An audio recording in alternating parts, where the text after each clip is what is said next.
Some may find the following disturbing. Discretion is advised. Listen in your office, in your car, or even your neighborhood bar. You can listen with your whole family. Fucking bar You are. Oh shit!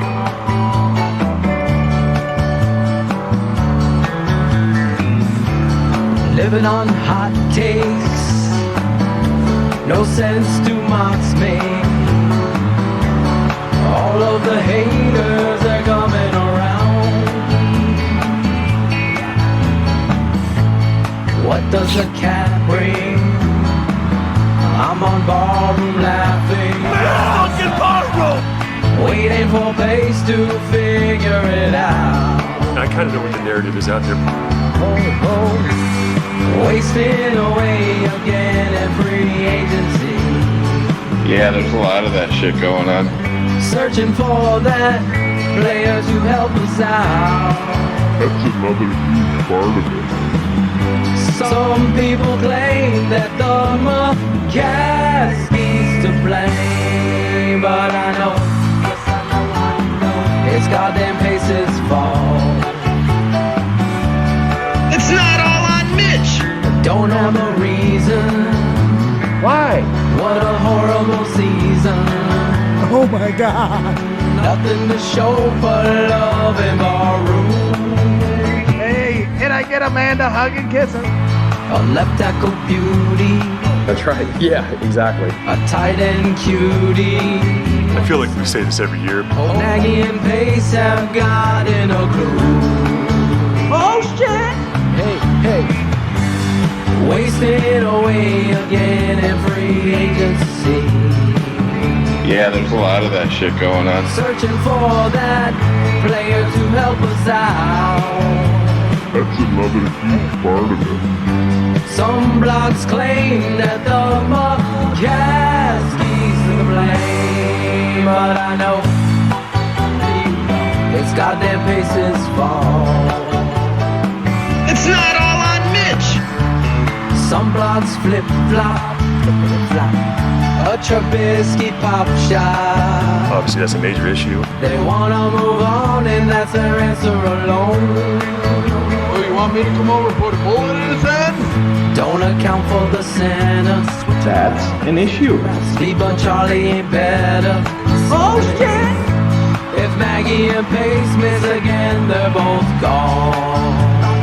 So many other people felt that way too. Wasted away again in free agency.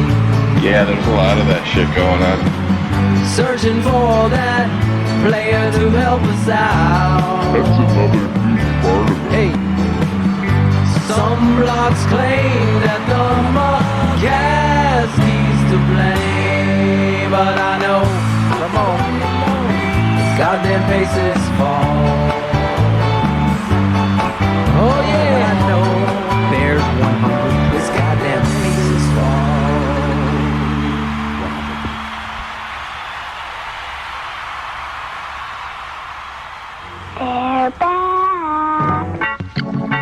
Yeah, oh yeah, yeah, yeah. Nah, nah, nah. A Bears barroom, they're the ones that fight for truth. Every week on 100 proof, even if the Bears win or lose.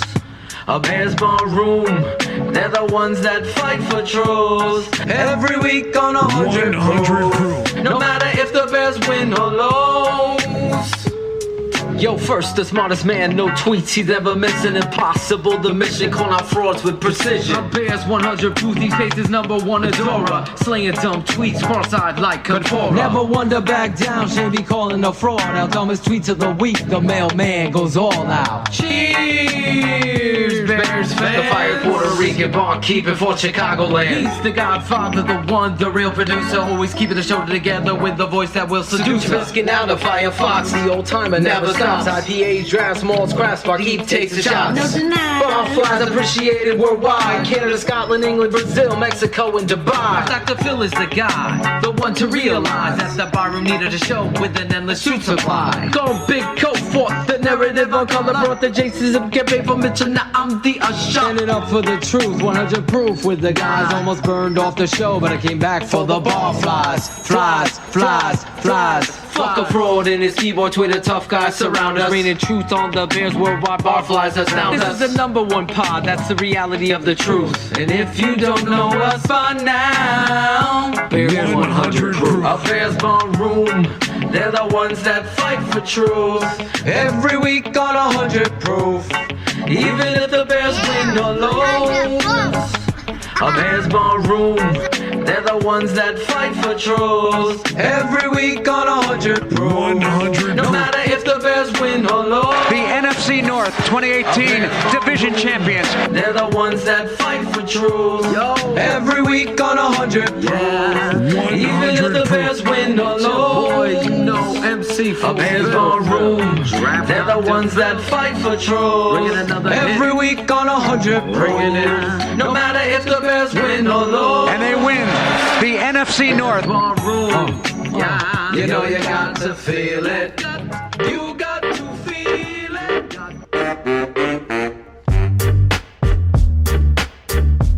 Cheers, Bears fans! This is a special Bears 100 proof. My name is Aldo Gandia. I serve the drinks in this raucous, rowdy Roadhouse bar. But don't you worry, the stars of our show are here. They are, of course, Draft Dr. Phil Atoshin and Shane, the smartest man in the barroom, Marsaw. We have got tons of stuff to report on this, the opening day of NFL tampering. We'll report on what we're hearing. We'll make tons of speculation. And we'll definitely have a few laughs, too.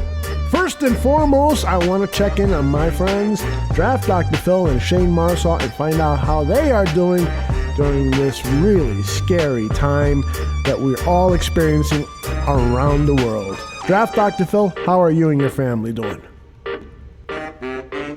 What's up, Aldo? How are you doing? This is very scary, very crazy. I'm so happy Bears Barroom is, broaching the situation and decided to do a live show in the tampering period and not wait, until Wednesday night and everything like that and get us together because, in human, empathetic, and compassionate form that I feel like we stand by despite what you hear the haters say. I just think it was imperative that we do something to distract us all that are going through this together. That's the thing about this country.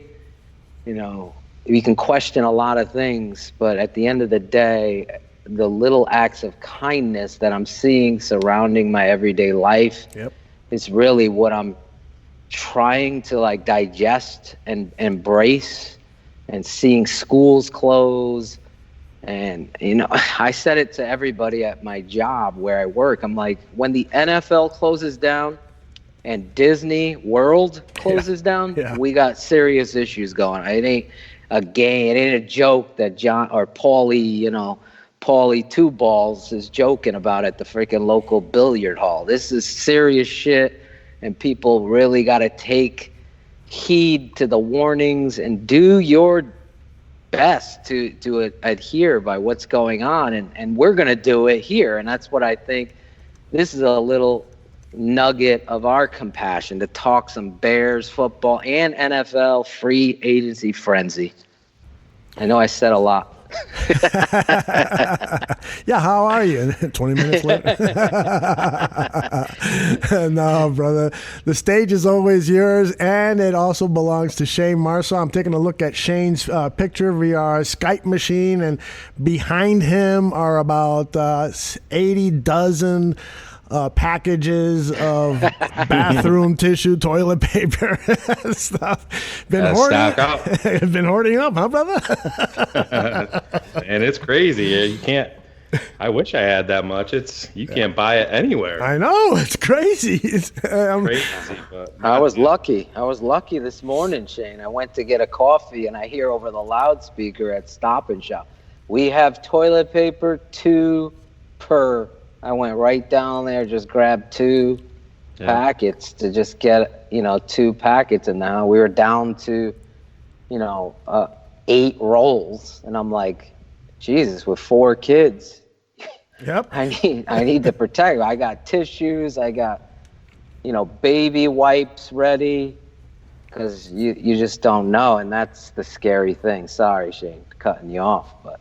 No, I totally get it, but like I said, I don't want to. We all know the temperature, the environment, and everything that's going on, but at the same time, I think people are coming here to maybe escape it a little bit, and that's what we want to help them do. Talk about this free agency period. It opens up with an interesting tweet right off the top from Brad Biggs saying that Carl Joseph could be a name that emerges at safety for the Chicago Bears. Please. Yes. And we see the cryptic tweet coming from HaHa yesterday, and if you can tell me that we can sign Carl Joseph, who I feel is a much better fit for what we need in terms of a box safety and thumper and guy that can lay some lumber out there. Yep. Sign me up for that. I mean, I like HaHa, but to me, it's just not a real great fit for what we need back there. Exactly. And I expect these rumors to be coming fast and furious here, and what is out there is the great debate at quarterback. So who knows? Hey, Shane, I don't know if you know, there's going to be a lot of money going out. Breaking news. Breaking We need a news. bunch of Captain Obvious. Captain Obvious tweets, and there's new insiders all over the place. It's just so convenient. Man, I tell you. Sources tell me. I just grabbed it out of my ass. But I think you guys would agree, Carl Joseph is going to be a perfect fit for what I think Pagano and Chicago want to do, but you have that cryptic tweet from HaHa laying out there over top of our heads to see really what that does mean. Well, let's start there, Aldo. I mean, HaHa Clinton Dix, to me, I know a lot of barflies reached out to me with the cryptic tweet, and I want to shout out someone real quick. And I shout out Shane Moneyman Marsaw to start this show. I know he hates shout outs, but for keeping me abreast of all the tweets, because there's no debating Twitter is where the instantaneous news and updates are, as well as cryptic verses from these players that kind of lay a sort of trail to what might be possibly transpiring soon. So not only that, but the league year and everything. But HaHa Clinton Dix, Aldo, to me, is a guy that's super talented, but he's super discretionary in when he wants to play good football. And to me, Packer fans, to their credit, some of them that I don't respect most of them, but a few guys that I do respect were saying that and saying, he could be great. The thing is, does he want to be great? And you saw that when the Bears were in their losing slide. This guy was making a lot of business decisions and going half speed at the safety position. I know we had friend of the show, now Packer, Adrian Amos, on here, and all of us were in unison in praising the guy because of what he did, not in, Brad Biggs or David Hawes' world of turnovers, but in what he did in tackling and keeping the down and distance to third downs, because he made the tackle one-on-one in the alley. Right. HaHa Clinton Dix seems to be late or picky and choosy. Is he a box safety, or is he what you're getting with, another guy who is the highest paid safety in the league, who also has been picky and choosy sometimes, making business decisions, and Eddie Jackson. But Eddie, in his defense, is a playmaker that could get his hands on the football, though you didn't see those numbers last year. I just think if you got two guys that are going to make business decisions, then you got problems on the back end. And the one thing I could say about the name Carl Joseph, Shane, and you know how I felt about this guy coming out of West Virginia. He's a headhunter. He's a physical presence that is going to make the slot receiver, the tight end, the X, the Y, whoever position, the flanker, split end, know that where is he? Because he's going to take my head off. And those types of guys you need on your football team. So I'm excited about that name being there, because it seemed when Shane sent me that screenshot of that tweet that, oh boy, here we go. Ha-Ha's coming back. What is Pace doing? Mm-hmm. Yeah, I'm totally with you there. The fit is not great for Ha-Ha with this Chicago Bears team, whereas Carl Joseph is a better in-the-box safety. He had a foot injury last season, and so he missed 4 games at the beginning of the season and then some games at the end of the season. And so because of his injury situation in 2019, he could be had at a bargain. And, you know, that Ryan Pace is always looking for those kinds of bargains, as he's, you know, even with the news about the salary cap and lots of money being freed up for 2021, he could be looking for another type of Ha-Ha Clinton Dix signing, you know, a 1-year deal or, you know, one of these prove-it deals. And so Carl Joseph could be a perfect acquisition there. In an article over on Raiders Wire, they wrote that Joseph had just 4 interceptions in 4 seasons with the Raiders and had forced just a single fumble, but he had double-digit defensive stops every season and showed the ability to be a solid force on defense. Joseph has talent, particularly in a coverage scheme that plays with split safeties, and will likely be available for a bargain. So I got to applaud that. Hopefully Ryan Pace is able to close that deal. Are you with us there, Mr. Marceau? Yeah, I mean, I think I spoke on it. Just it's so much more of a better fit. I know people like to say in today's NFL that, you know, you need the 2 center fielders, but to Phil's point is Ha-Ha picks and chooses when he decides to play. And I mean, we heard Packers fans and even in Washington Redskins fans speak on that. You know, you'll get a 2 interception game, but then you might not hear from the guy for 5 or 6, or he makes a business decision coming up into the hole to make a tackle, and you just can't be like that. And you need this guy that'll play with ferocity, that will send a message, set a tone early and often. That's exactly what Carl Joseph can do, because that can spread through this team like wildfire. And we've spoke about all of that stuff, and that Chicago lacks players like that are gonna go up, make a huge play, and then then everybody's gonna know it. You know, these tone setters. And if you're putting both Ha-Ha and Carl Joseph on the open market, to me, I'm choosing Carl Joseph, especially with the fit in Chicago in this defense for what we need, with Eddie Jackson already being in place as the highest paid safety in the NFL. It makes way too much sense, or it makes way too much sense to me for it not to happen. Yep.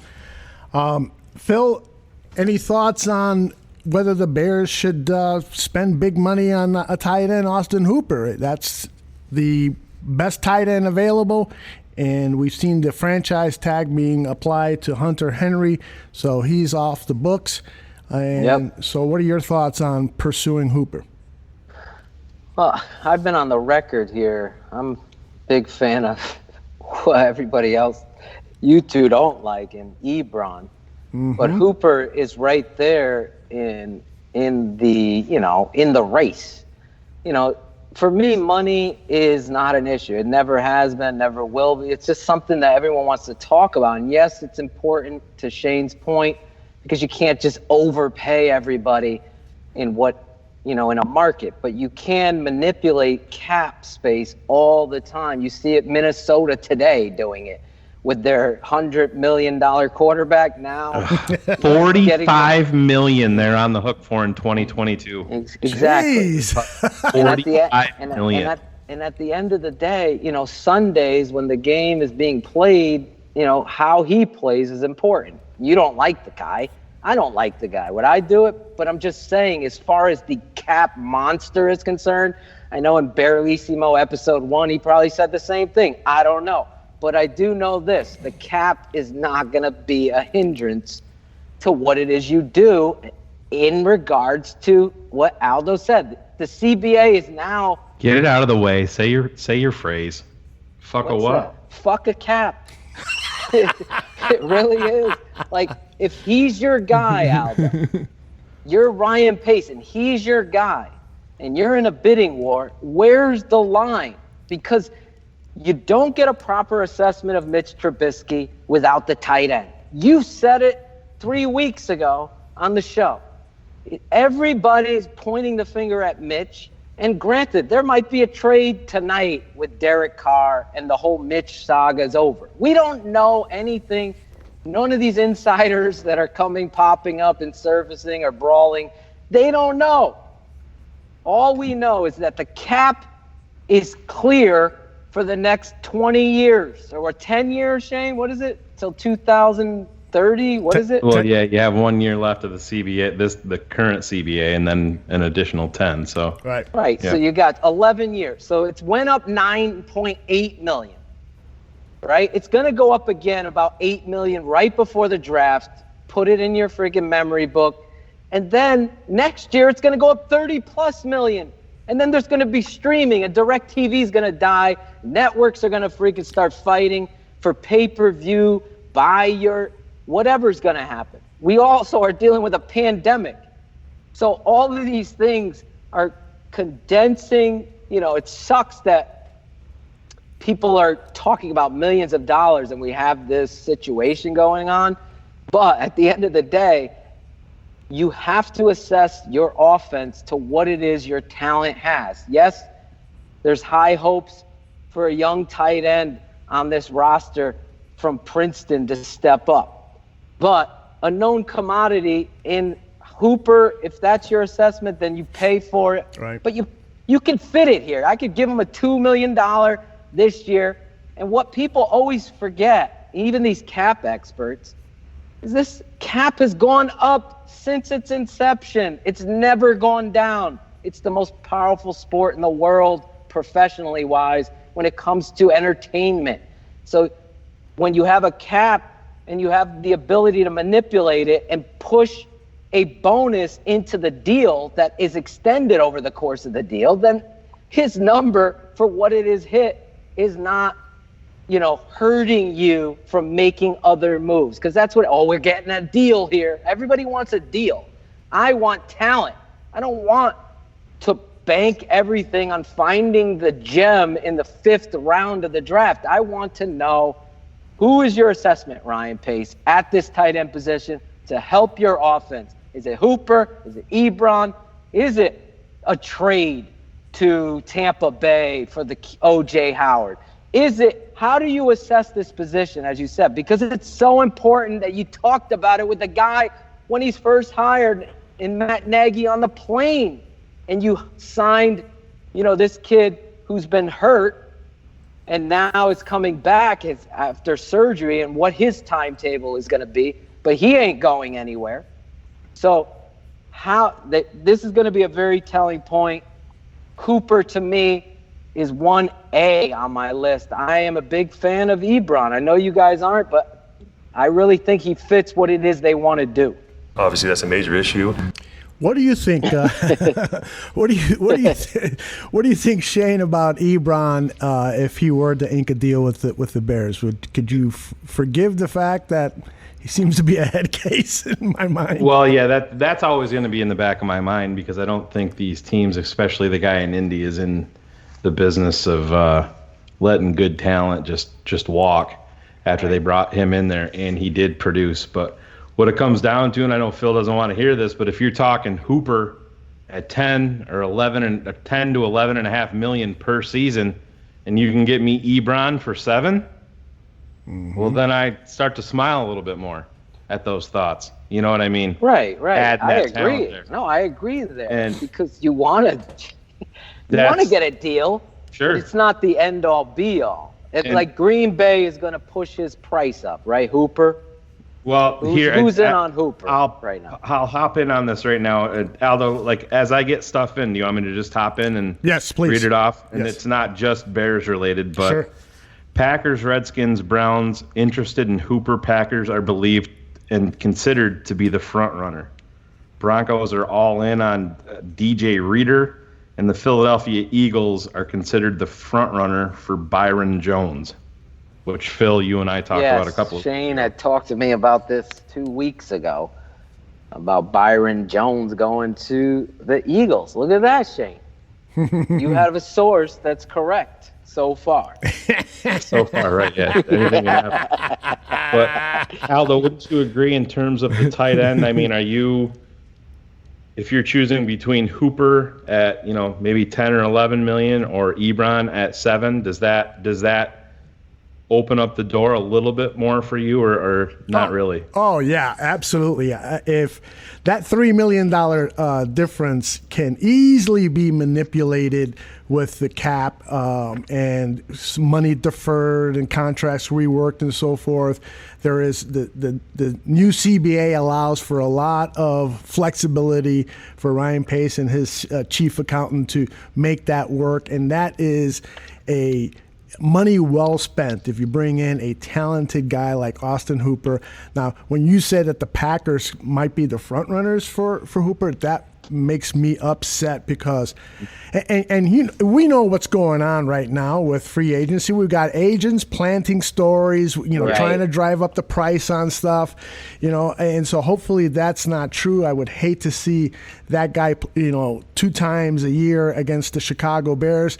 Not that, our linebacker crew couldn't do a job on him, but I would prefer that he's wearing our colors as opposed to those Packer colors. And now the Packers have made a couple of announcements today.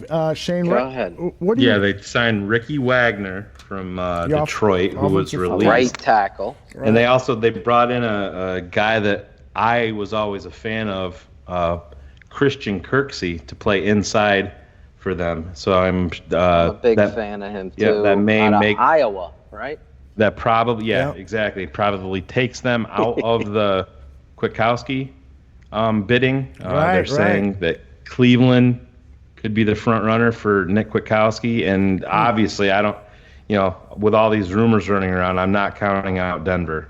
Vic Fangio knows Kwiatkowski and knows that he can be an ascending player, and that fills a huge hole out there in Denver. And if I was Nick Kwiatkowski, I would be jumping at the opportunity to go to Denver to play with Vic Fangio over going to the perennial outhouse in Cleveland. You think Leonard Floyd is upset that Brian Bulaga is no longer playing right tackle for the Packers? He had some success against that guy, right? Well, he might be able to sign wherever Brian Bulaga signs here if things. The Bears want to save that $13.2 million. Oh, so please. I hope I'm ready to do the Mike Glennon dance when Leonard Floyd is released. I'll put a video together and start doing I'll do a crip walk that we could get rid of Leonard Floyd. I'm just waiting for that. I can't wait to see how that plays out. I want to stay back on Kwiatkowski because we did sign Danny Trevathan, which was what we had talked about here. Mm-hmm. In place. Shane, I know you gave me some nuggets this morning about Kevin Pierre-Louis being like one of those under-the-radar hot markets going on with him. That concerns me there because I was hoping they would double down on the inside linebacker. And yet, it still could happen. But you get Danny Trevathan back. I think all of us were step for step. And I think recency bias with And I said to Shane, either Wednesday or whenever we were going to do the show, I wanted to make sure I gave my real personal scouting report on Nick Kwiatkowski because I think there's a lot of hype, Aldo, on him. This is a guy that you had your doubts about, and he did. overcame some of those. We all did. Shane had him traded to San Fran for Robbie Gold. I had him not even making the roster because of some coverage issues. Correct. You know, in a contract year, Shane, you said to me, Shane said it, Phil, in a contract year, he plays his ass off. And we've seen that before, and then the investment be made, and then now they come down to earth for whatever reason. So for me, I just want to go on the record and pass it around with you guys. I'm very happy that the Chicago Bears they're starting, coming out of camp. There you go. There is no Nick Kwiatkowski. He's on the bench. He's playing special teams. He's coming in maybe to blitz here and there, which I think is his best attribute. Physicality in contact. He is not as good as Danny Trevathan in regards to being the base linebacker or nickel linebacker. Danny Trevathan is the better assessed player on tape. On the tape never lies.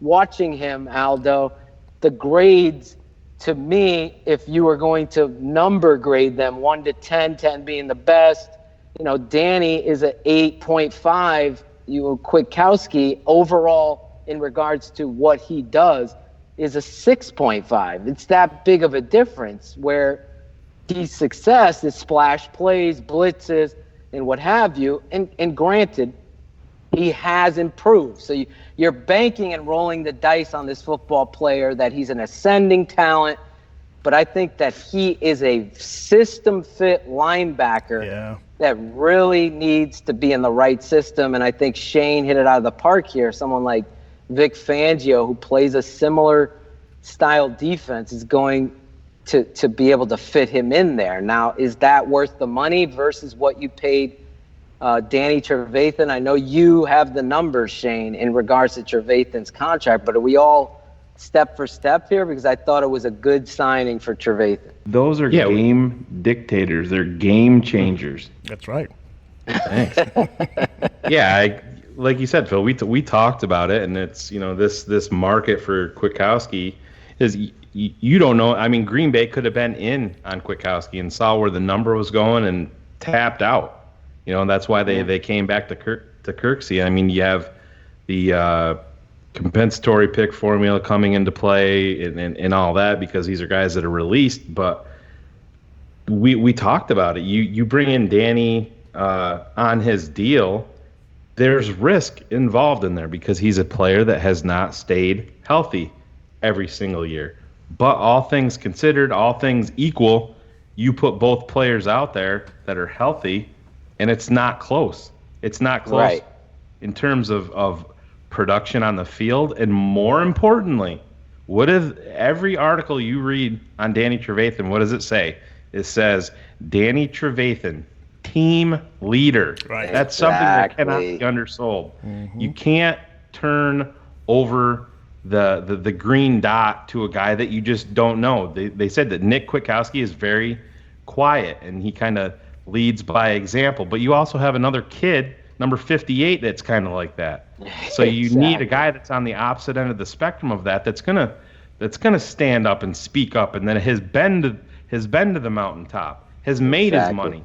You don't know how Nick Kwiatkowski is going to act or react when he gets paid. So there's, to me, yes, the injury is an issue. The injury history is an issue, but you just don't know how these young guys are going to react when their wallet is fat, when they don't have that hanging over their head. This is my last shot. And this, not to jump the fence here, but this brings you to Mitch. Everybody reacts differently when they see their own mortality flash in front of their face.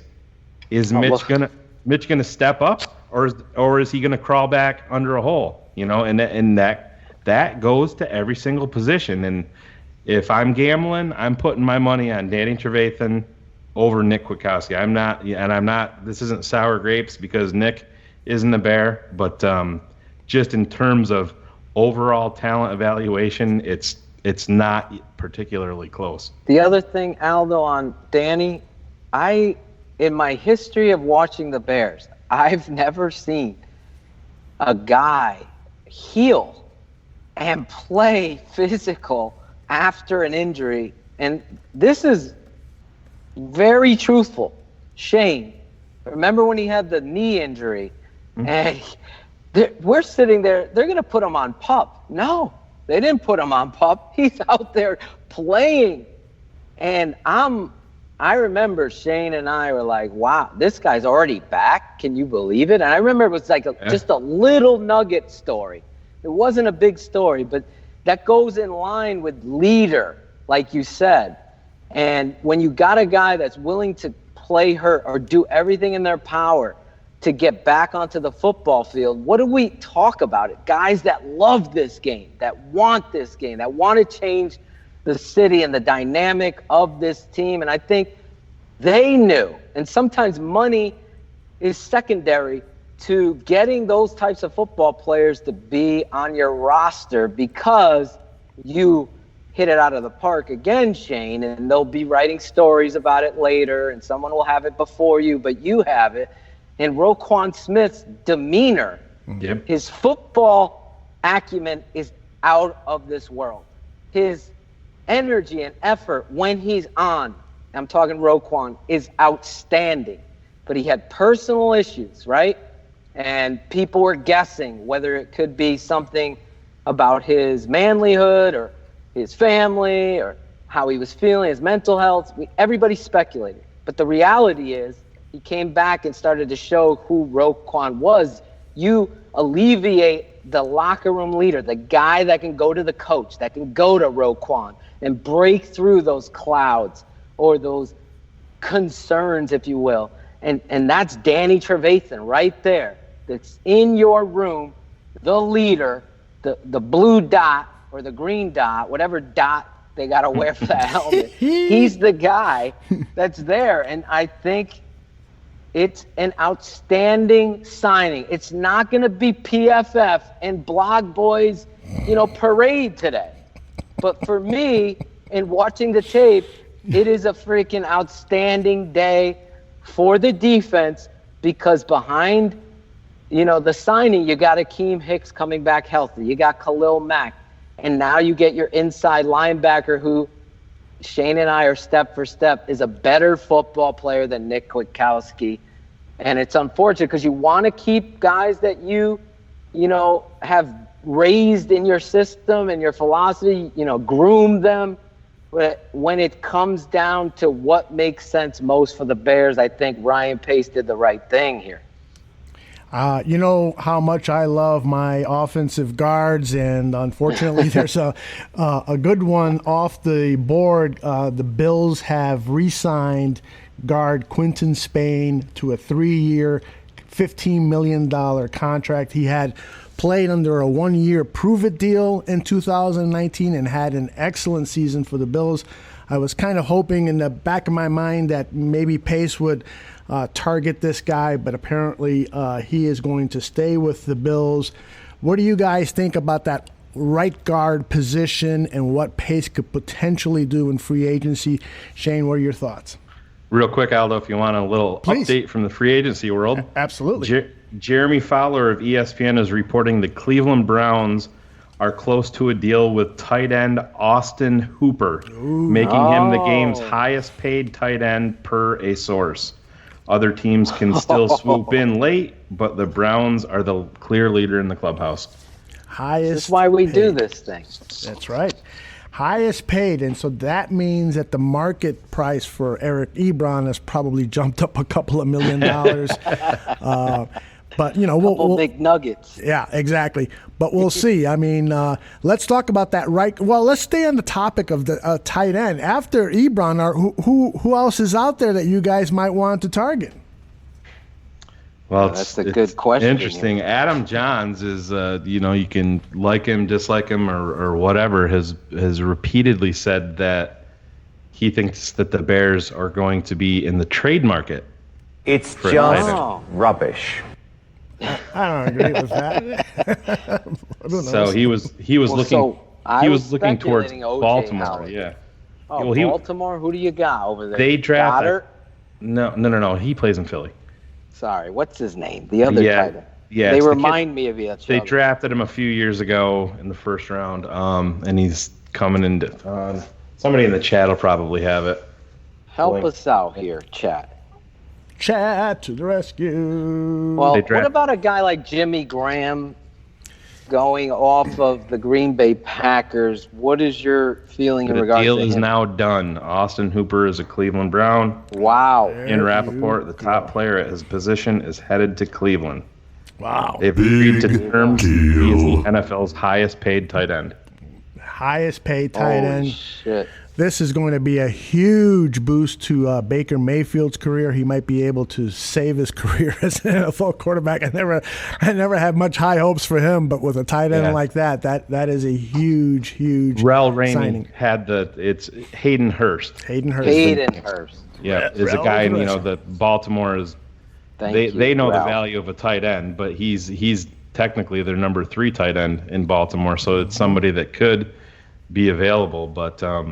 How interested are you in O.J. Howard? I know they've kind of flamed out on him, Shane. I like O.J. I think everybody loves O.J. because it's a big name and you see all those attributes. But even watching him at Alabama, he's been a guy that's had all, I don't want to say they dismissed him. They didn't look his way a whole bunch, but he's been one of those guys perennially, even in the NFL, that has all the talent in the world. And he's one of those guys that you're always sitting on, man. This is gonna be the year. This is gonna be the year. Now you're year 3, year 4 or whatever.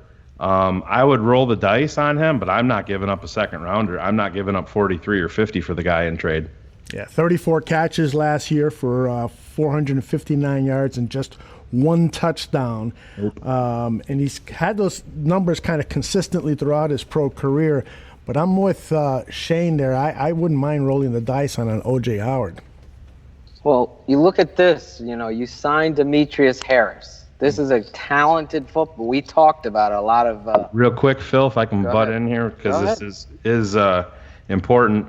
Mike Silver from the NFL Network is reporting the San Francisco 49ers, Washington Redskins, Green Bay Packers, and Chicago Bears also made runs at Austin Hooper. Oh, look at that. There you go. So they're looking at that position clearly. Yes. So now Ryan Pace learns that he didn't get Hooper, so he's looking at his Rolodex and maybe calling the agent for Eric Ebron or could stay right in Cleveland for a trade. What about Njoku? Is a guy? Oh my goodness, he's a talented guy. Imagine you get 2 tight ends out of Cleveland. You get Harris and you get Njoku. That's right.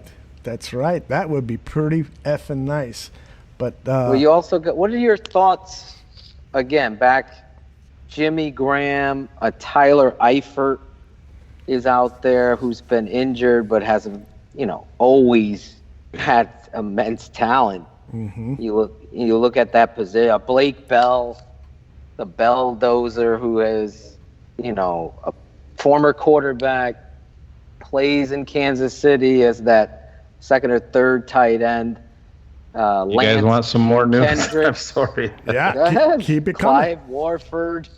Paul Crane of the Scouts Honor podcast. He's the Atlanta Falcons radio network host at 929 The Game. Mm-hmm. He's been a guy that's been putting out information on the Chicago Bears and with Derek Carr. And he just tweeted out 6 minutes ago that I am being told Teddy Bridgewater is working on a deal with the Chicago Bears. Whoa! Steve Weiss was saying that this who morning. knows? Like I said, this isn't a guy he's not verified. He's had other Chicago Bears stuff out there, but it's just something to, we want to provide you with the information, but we're also going to tell you if we're skeptical of the information at the same time. Yes, that is absolutely true. We will share opinions on the sources that we're getting, but we're going to definitely be feeding you what's out there on social media and the rumor mill and stuff, because that's part of the fun of what this is all about. But yeah, I'm looking at that tweet right now. Paul Crane is the host Scouts Honor podcast. He's only got about 3,000 followers, but so maybe, who knows, maybe he's trying to make a name for himself. But Phil, what are your thoughts about Teddy Bridgewater potentially being a member of the Chicago Bears? Well, if you go back on Bears 100 Proof episode 721, Shane, I know where he's going with this. you would hear Draft Dr. Phil talk about, I like Teddy. I really do. Yes. There's nothing against Mitch. I just think if you're going to bring in competition, is it a trade? Do you have a sign and then a trade to another team? Is this competition? It's the most important position in football. If your coach isn't comfortable, if you as a coach and a GM aren't step for step, you got big issues. Chicago has never done cut everything off and start it all over. They're always like laying bricks like Braggs. There's one brick laid, and now you fucking forgot to order, and they got to match it up. You hired the GM, and then you fire the coach. You've already got the coach in place. You hire. It's never starting from scratch. So now, if this is the case, Nagy's job's on the line, Pace's job's on the line, despite everything, and you got some history here with Ryan Pace in regards to what the Saints are and looking at that draft and knowing where they, what he is in the NFC North and what he was to the Vikings. To me, it makes sense if there's obviously been talks and talks and talks about Mitch Trubisky with Nagy, with the scouts. We went over this ad nauseum, that Dowell Loggins and this one and that one and that one all were in unison about Mitch. Well, that wasn't Matt Nagy and his staff. So how do they assess Mitch? We are all looking and wondering, and we saw the floor, the rug be pulled out. So how does this go about? I'm all for the most important position in football, getting the coach what he wants, even if I don't, applaud the coach all the time. I'm all for believing in his eye and his belief, because that at the end of the day is what's going to spark wins on Sunday. So Teddy Bridgewater, to me, if the Bears are doing it, they're doing their due diligence and they're doing what they said they were supposed to do. That's some bullshit. Greg, all of a sudden disagreeing. Well, I just think that it's going to be interesting. I got to Because tell I'm you all, this. I'm all for it, Aldo. Mhm. Is it a competition thing or is it a move on from Mitch thing? Because that'll be the next If you're story, signing, if you're signing Teddy, it's a move on from. Absolutely. You're giving. Listen. Ryan Tannehill just got 30. Right. You're giving Teddy 25 to 27, if not that. To me, Well, here's where I want to do. I'm skeptical. not saying you're wrong, but say this, okay? And this is the coach in me speaking.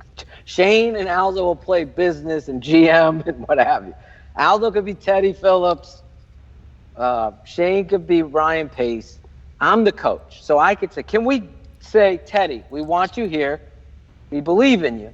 We want to open it up, but we believe in you like you should believe in you. And we're going to give you a long-term deal and put those big numbers next year when the CBA that we just agreed to, and we're going to pay you big then. We're going to write it in your contract that it's guaranteed, and, the and you negotiate like that. The Can you do that? 30% rule is gone, so you can bet. I mean, and that's what Chicago's going to have to do. You're going to see, if you see these big, if the Bears go out and sign Bridgewater, it's going to be backloaded, big time. That's why you saw the Minnesota Vikings put $45 million into a deal in 2022 for Kirk Cousins. So that is an option that's on the table. I'm just skeptical. I'm skeptical of the player. I'm skeptical of the staying healthy after a catastrophic knee injury. All of it. And you're going to invest.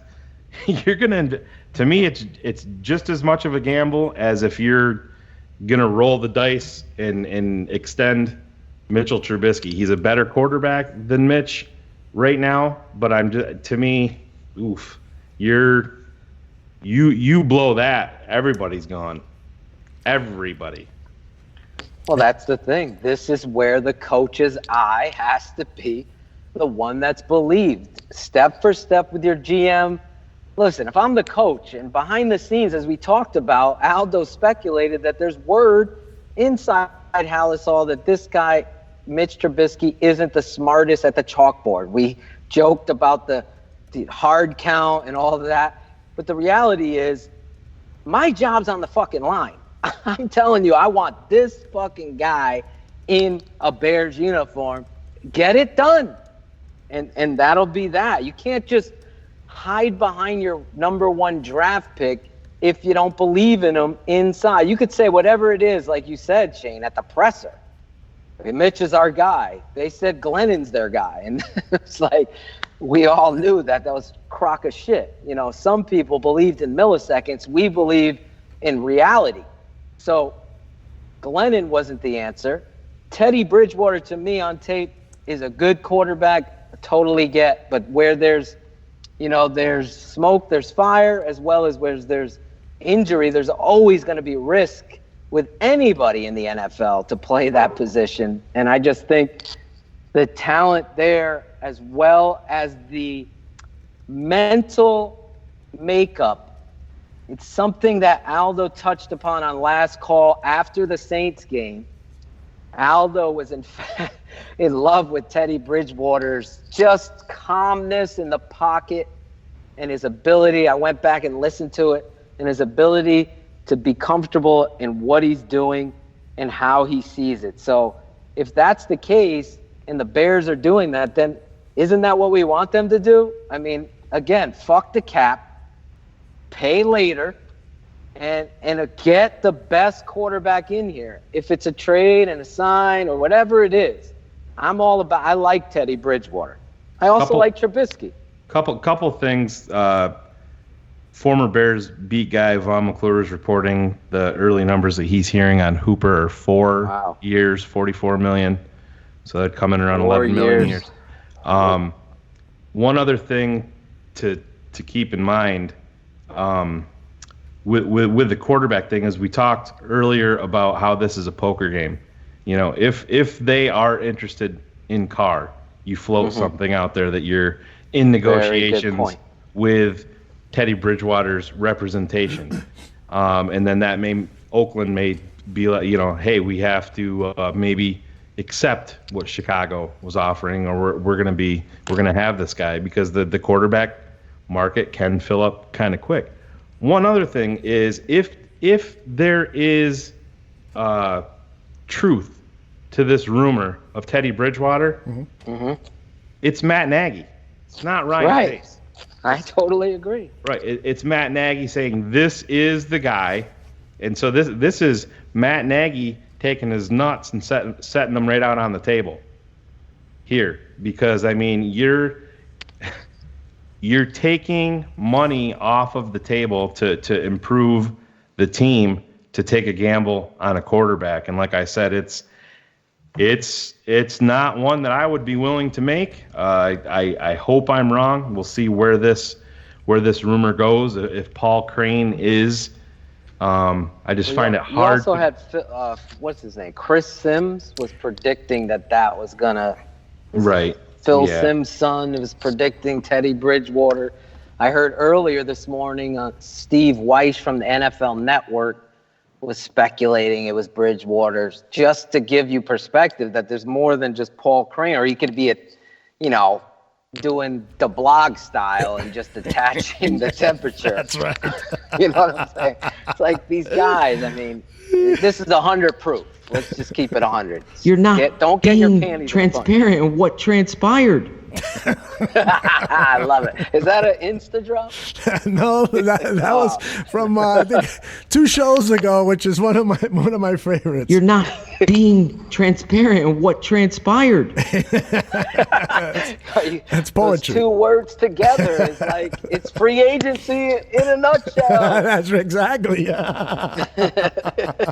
But you're right, Phil. Chris Sims did yesterday. I think it was yesterday. Tweeted out that he was predicting that Teddy Bridgewater would come to the Chicago Bears, and that this sweepstakes that is happening with Bridgewater, because there's going to be more than one team vying for his for his abilities. Now I got to tell you, my opinion on Teddy, because I went up to Mankato 2-3 seasons ago before he got injured and saw him in practice. I was really impressed with his leadership skills, his mechanics, and I think I shared this on a previous show that Brandon Marshall talked about how impressed he was with Bridgewater, that he is a guy who expects his receivers to be at a certain place and he's going to put the ball there. He's very precise and mechanical. He doesn't have the athletic skills of, a Mitchell Trubisky, and so, the RPO it would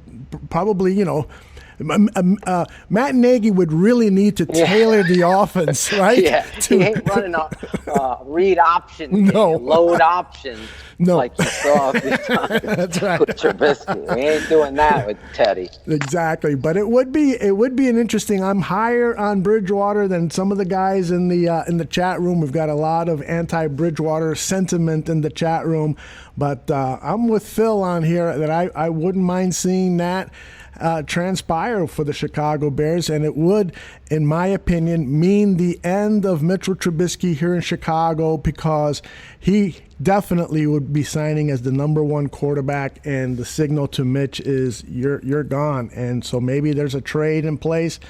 Who knows? But that would be quite the story if Bridgewater comes to the Chicago Bears.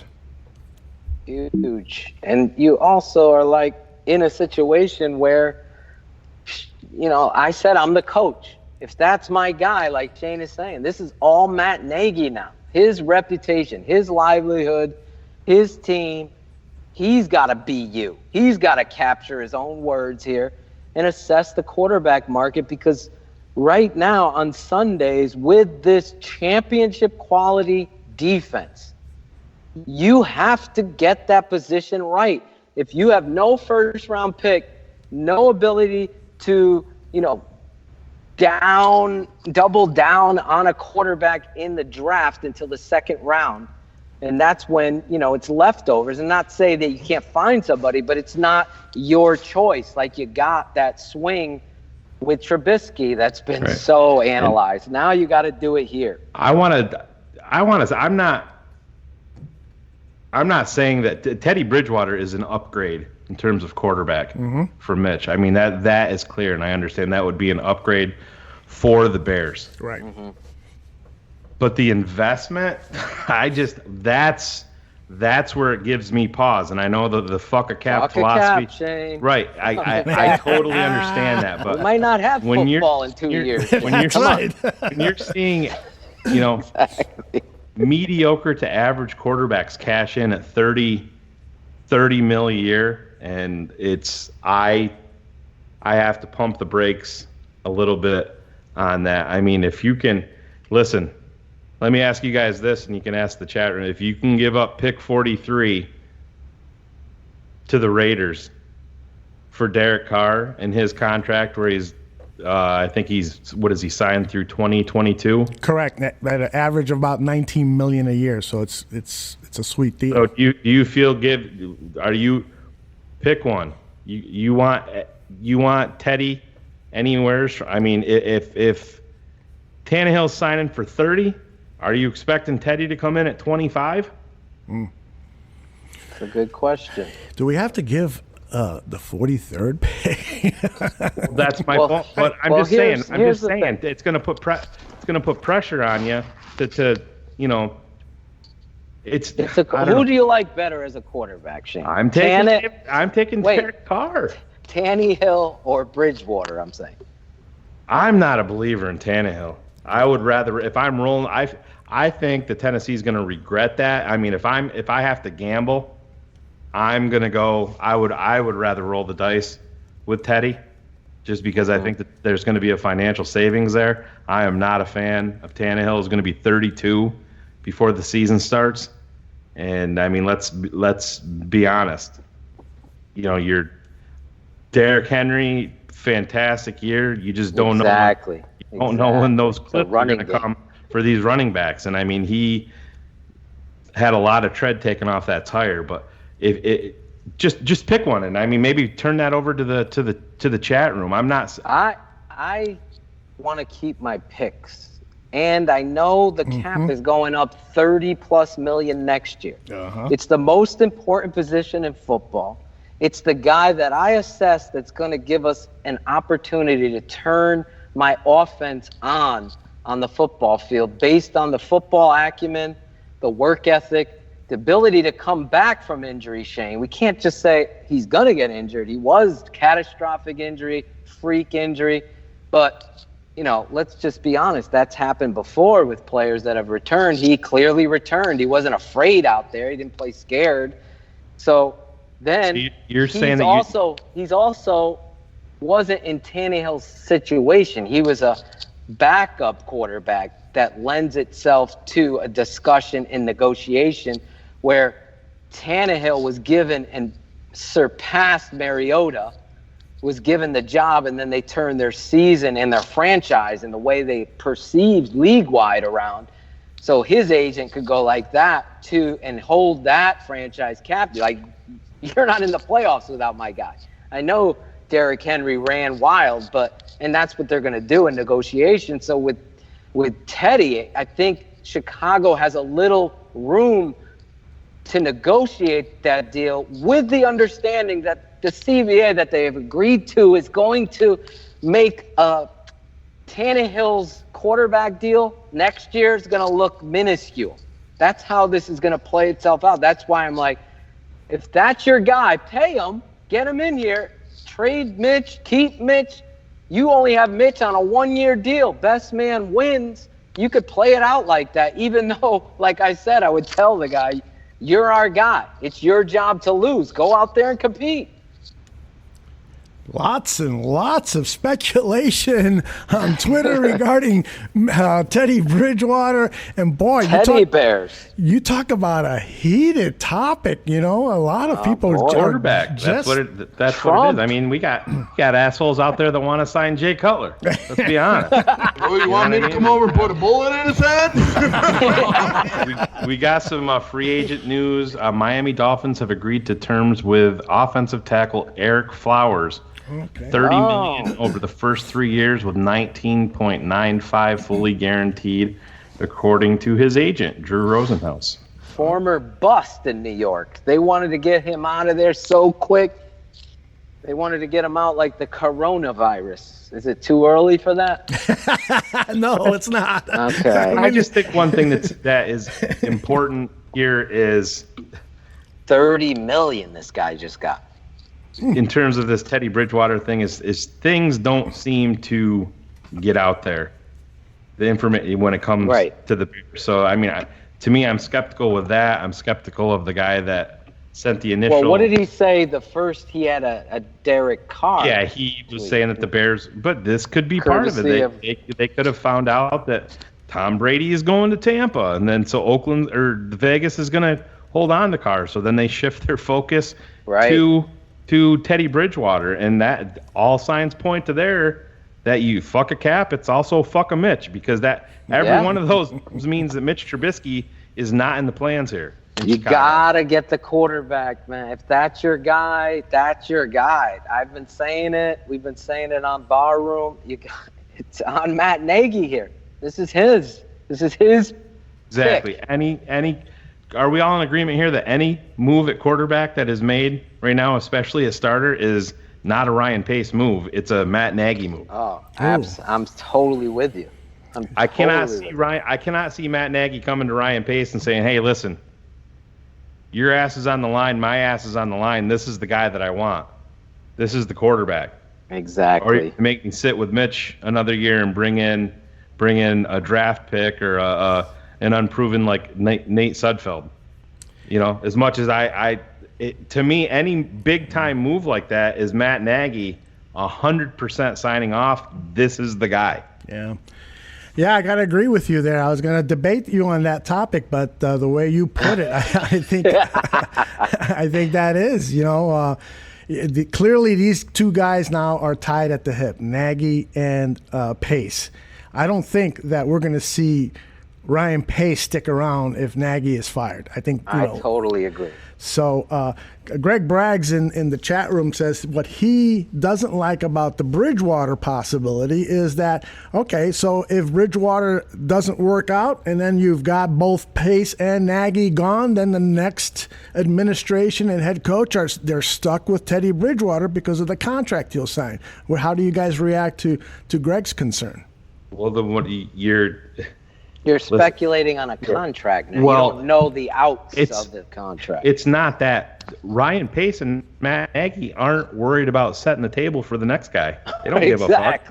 Exactly. They're not going to be like, well, if this doesn't work out with Teddy, we need to have a clean table for fucking number 2 that's coming in. They don't fucking care. 100%. Yeah, so that's a. You should make a meme. That's a George McCaskey thing.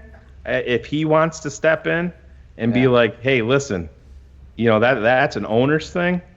That's not a Ryan Pace and Matt Nagy thing. They're trying to win. They're trying to win now. And I think, all things considered, I think that is something that we do get caught up into a little bit too much is, perfect example is Nick Kwiatkowski versus Danny Trevathan. 90% of Fairweather fans are going to be like, oh, Kwiatkowski's 26, so you keep him.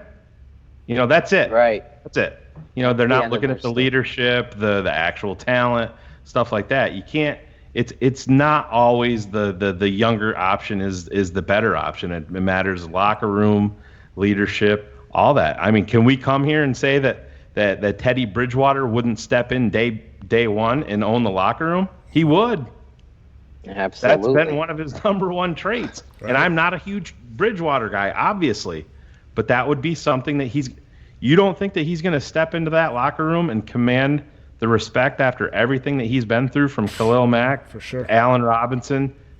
You think Trey Burton with his owies is going to look at Teddy Bridgewater, who had a knee that was stuck together with tinfoil and some bubble gum, and say, monster glue, I can't go.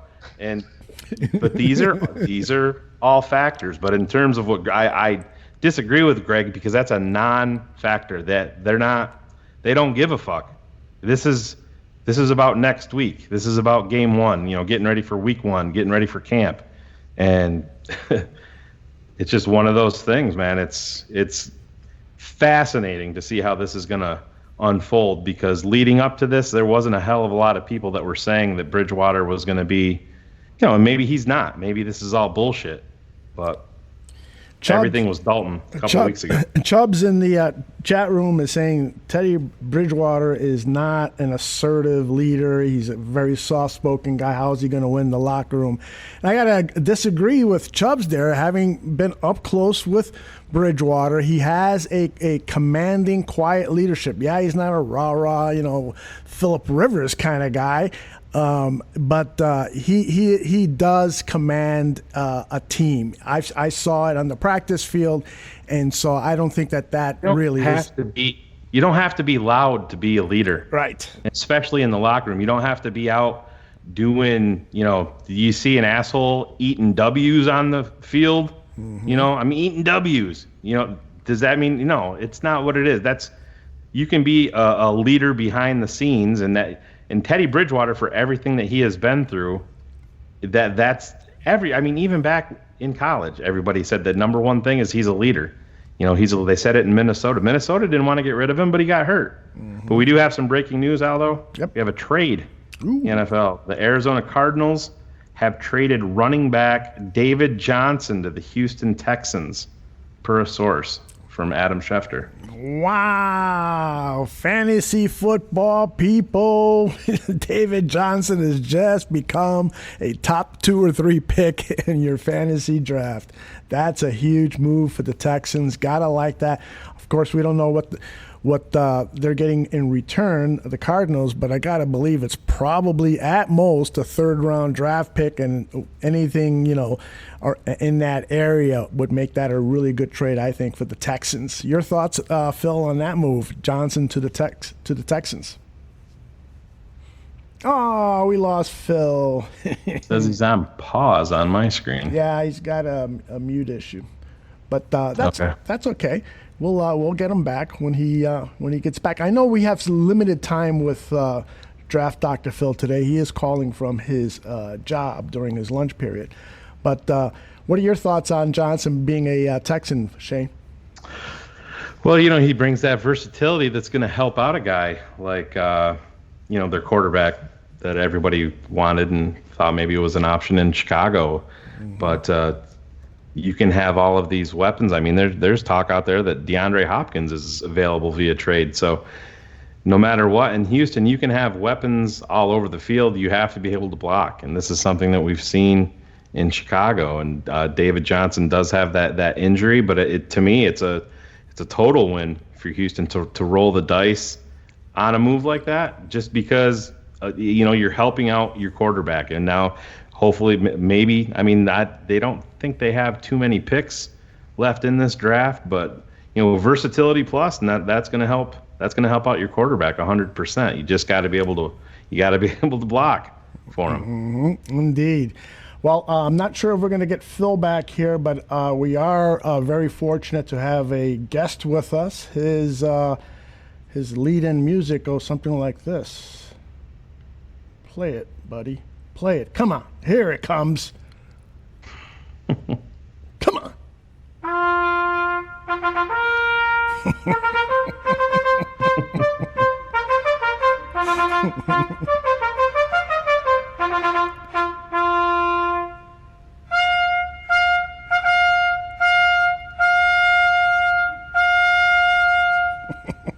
I do consider him barroom royalty.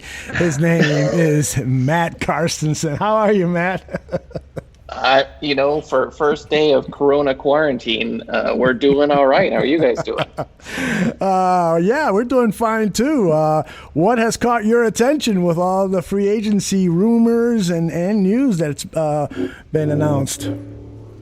So sadly, I think Green Bay's had a very nice, quiet, kind of middle of the road start. That's been something. I'm definitely intrigued about the Bridgewater news. That should be something fascinating. And then the recent, I think you guys were just talking about, right? The David Johnson to Houston. That's a great move to try to create some more playmakers around Watson. So it's been a very active day. We'll see. We'll see what comes to fruition. Dive into the quarterback, man. Come on, you got to be a little surprised that it's gonna. We talked yesterday, Cars. You're paying mediocre to average guy $30 million a year in Tannehill. So Teddy, are you expecting 25 for Teddy? No, I would expect somewhere in the 18 to 20 range. Because I'm better at it there than if we're up at 25. One, we just don't have the cap space to really go through and do that, and two, while I think he would beat out Mitch, right? Like, there's no guarantee that he's going to be the guy. If he's coming here for 18 to 20, let's just say, I think that comes with every talk that they've had with him is, this is your team. Come to Chicago, we'll pay you. You're not your QB1 day one. I think there are dollar amounts that preclude that. To your point, like if it's 25, hands down, that's what's happening. I think the difference between an 18 and almost like 25 to 30 is you might be looking at moving on from Mitch if it's around the 25 to 30 range, right? Because while he's still somewhat cheap, it's still $5 million. And realistically, the offense you run with Bridgewater, while very, very similar, you're not going to have a lot of the same RPOs and things that you would have with Mitch. So it doesn't really make sense. You'd run into the Chase Daniel situation where you've really got to run two similar but very different offenses. I mean, it's a fascinating move, right? He's in that mold of a Derek Carr. He's in that mold of kind of an Andy Dalton, right, where they're game managers. They're not going to take a ton. Well, Dalton takes more risks, so forgive me for that one. But he's just going to take what the defense gives. He doesn't take a lot of deep chances, but he takes more intermediate route chances. So I think they kind of latched on to we're too short in the passing game, and Bridgewater would be someone that would kind of elongate that. So it's definitely not the bombshell I was expecting day one, like 2 hours in. Cars, I asked Phil and Aldo, and I don't think either one of the assholes really answered the question, but I'll ask you. Pick one. Giving up pick 43 and assuming the contract of Derek Carr, or paying Teddy Bridgewater what you think you're going to be paying him? Probably I would stick with Carr. The underlying issue for me is Bridgewater's knee. While he looks better, it still gives me pause. But what I will say is now Bridgewater at 18-20 makes more of a Jalen Hurts at 43 kind of a sensical move, right? Like this, if it's a 2-year deal, right, they're still in the hunt for drafting, where I think if you trade for a Derek Carr, that ship had sailed. So it tells me they may make a bigger swing overall for the quarterback position still. Yeah, and Twitter is on fire now with this Bridgewater rumor, and we have to just repeat that this was a rumor that was started by some guy. What's his name? Paul Crane. Paul Crane, and he was floating Derek Carr. The Vegas and the Bears were talking, but there could be validity. There could be validity. Incarcerated Bob did it now too, so it's obviously true, right? Yeah. Incarcerated Bob is the insider of insiders. It could be not true, and there could be validity to both stories. Originally, they could have been in trade talks with Carr, but then for Carr. But like I said, the Brady thing to possibly Tampa, or even returning to me, if the Bears are in on Bridgewater, to me, this sends even more credence that Brady is heading south to Tampa. Yeah, absolutely, right? Because the two things that were the kind of the precursors to us being involved for Carr, one was most likely, right, Tennessee for Brady, and then Tannehill going to Oakland, or Brady going to Oakland. And it just, I think what Brady's going to do is he's going to go to the highest bidder. Tampa Bay is trying to get some people in the seats. I still think the Chargers have an outside shot there, right? Because, they've got 6 fans signed up for season tickets. They need to do whatever they can to get that, larger. But yeah, I think they read the writing on the wall very quickly that Carr was just either going to be way too expensive, especially probably after the mocking they took for the Mac trade, and then he probably wasn't going to be available. Mm-hmm. Earlier today, the Vikings, Anthony Harris, their safety. What was the news on him? I lost it here. They tagged him. They franchised him at 11, I think, a season. Yeah, 11 a season, and then they jerked all over Kirk Cousins' bank account again. So I don't know. Hey, to me, that's a win for the NFC North. Yeah, I'm with you there. I'm definitely with you there. Now, Xavier Rhodes is now out on the street. What do you guys think of him as a potential signee on one of those 1-year prove-it deals that Pace likes to do? I have no problem with a 1-year prove-it deal. Mm-hmm. I just wouldn't extend it anything beyond that. What is he, 29? So it'd be a little bit similar to when you brought Prince in. Anything like 1-year prove-it deals on some of these vets, hey, you have to be prudent in these deals like this, because you can lose them the next year, and if they do show out, and maybe it gives a Kevin Tolliver another year of grooming, and then he can be your guy in 2021, and then Rhodes plays on a good defense surrounded by good players and gets attention on the open market and signs a good deal, and then that helps your compensatory pick thing. But 1-year deal, bring him in here and prove it on a sound defense, knows the division, I'll sign up for that. Anything beyond that, I'm moving along. Yeah. Yeah, he could teach Kevin Tolliver all sorts of holding techniques and ways to get pass interference play calls at a Pro Bowl level. Yes. I think that's still one of the more underrated things, right? Like their starting cornerbacks, and Waynes and now Rhodes are both FAs, right? Yeah, so that's right. They've kept their safeties and corner, which they believed to be a strength the last 2 years. Now looks like a giant question mark because it's only Mackenzie Alexander, I think, left. So that's a that Cousins deal's got a ripple effect, and I don't know how you pay a game manager that amount of money at the impact of everything else in your franchise. Yeah.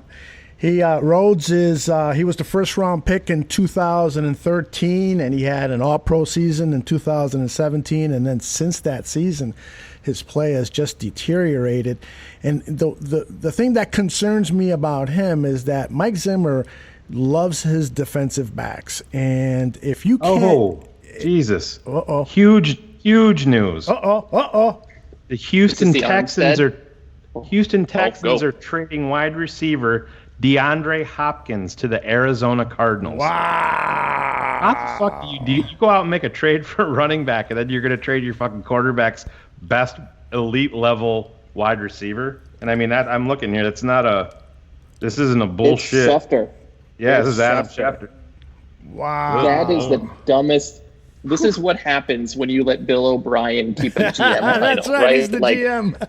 Well, he's trying to recoup some of these picks that they blew on Phil's wet dream at offensive tackle. That's middle of the road. They're the Mr. Gas Mask, Tunsil.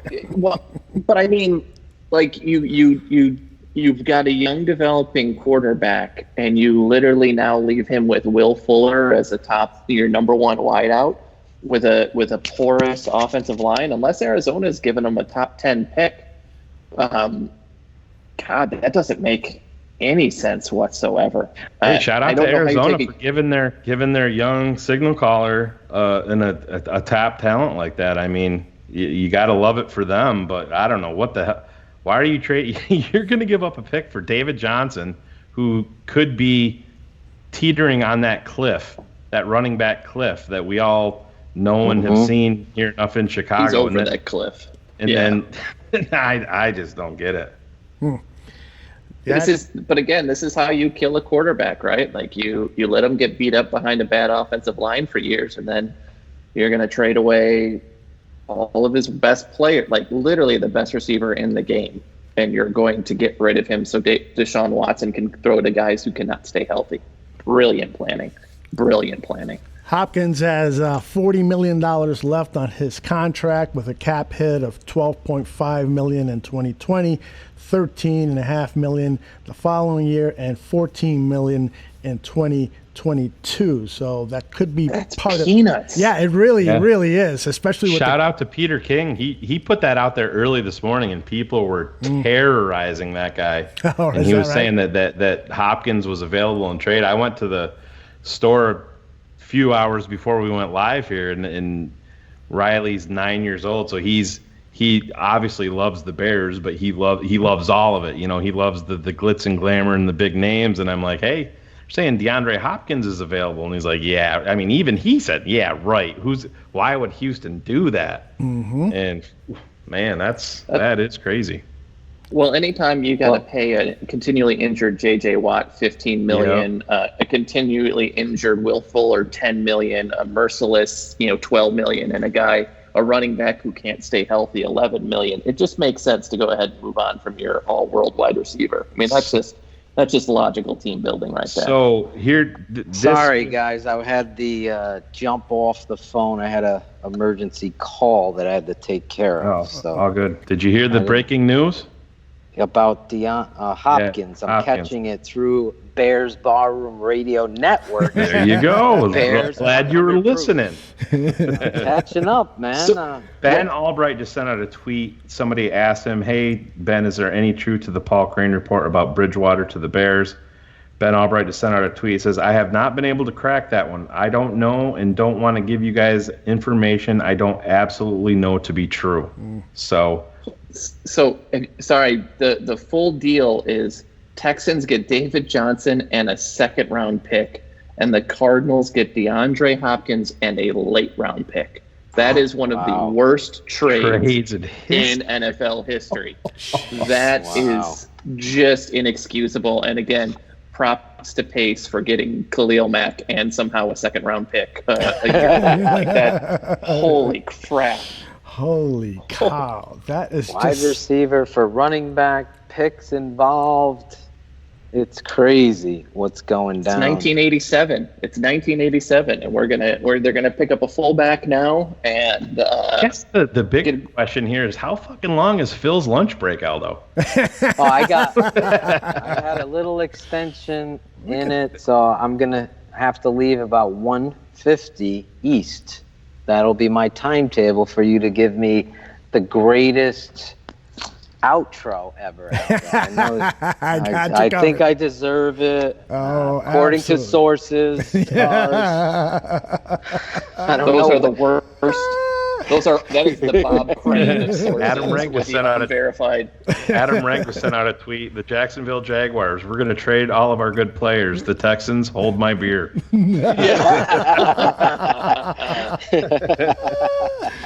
It's unbelievable what's going on in the NFL is distracting the pandemic. It is a time, and I wanted to ask you guys, because Pro Football Talk has kind of been the forefront of this, and I know I'm changing. And Shane, just feel free anytime something pops up, jump in.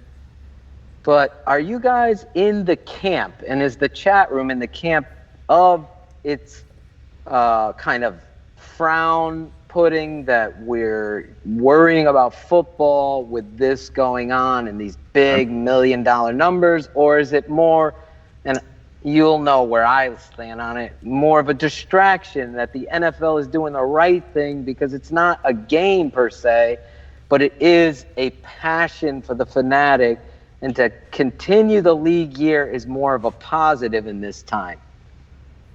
I mean, for the most part, right? Like we all still have to go to work. We all still have to do things.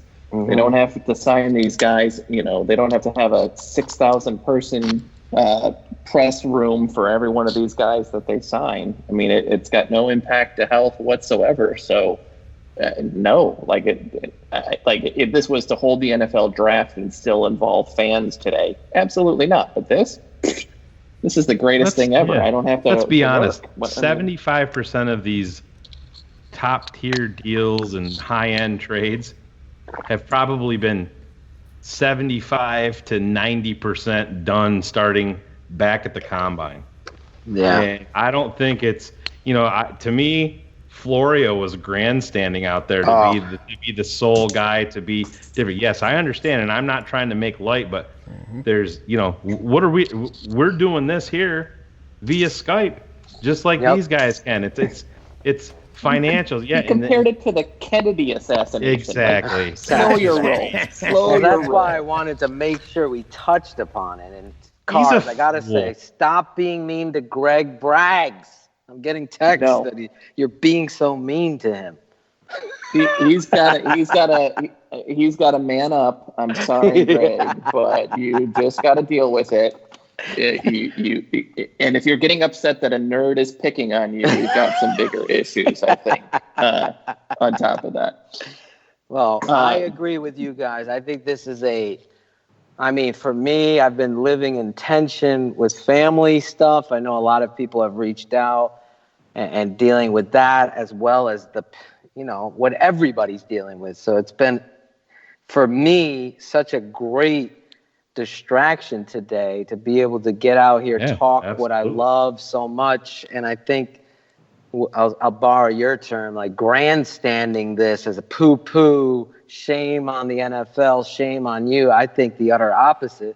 Good, because we need some semblance of normalcy to get to where we are. Christ, I can't even go to the gym now and work out on a daily basis. We're going to have to make other plans. So to be able to talk football and to have my number one passion outside my family, the Chicago Bears, doing this stuff and being a part of this league, I think it's really a shot in the arm, so to speak, for me. So I just wanted to make sure all of you guys were on the same page, as well as listeners later on the podcast, and as you guys in the chat room. I hope you guys are all feeling the same. I totally am. I was talking about it. Dustin and I and Cars and I were exchanging text messages earlier today, and it's just, I don't know. To me, it's foolish. It gives, the way that everything's unfolded the past few days. I mean, it's a lot. My son is off school through April 17th. Think about that. It's craziness. And, I'm home with him today, and Neil's going to be home with him tomorrow. It changes your life. And there's, we've seen poor Braggs and his videos with no sports. It uproots your life. And to me, this isn't dangerous. This isn't, spitting in the face of the coronavirus and everything that's going on in the world. It's just, there's nothing wrong with business as usual. That's what all this cool technology is for. That's why we have iPhones, right? Laptop computers. What we're doing now, you can handle $1 million contracts, via Skype. And then, like I said, let's be honest, this was probably 75 to 85% done before. Aldo, do you have any issue with this tampering period remaining the way that it did? I just came back from grabbing some coffee, so I missed part of the discussion. So I don't have a problem with anyone or anything. Go ahead. There you go. No, we're just. I somehow don't buy that. I think we could get to the bottom of that. But Phil's question before you left was, do you feel that the NFL did things dirty by keeping this open with the coronavirus issue? And no. So we're all on the same page then, right? Right. Listen. The part of the talk was, it's going to look bad for the league because people will be signing $100 million contracts and people are going to be, in dire situations, unable to get food and so forth. You know what?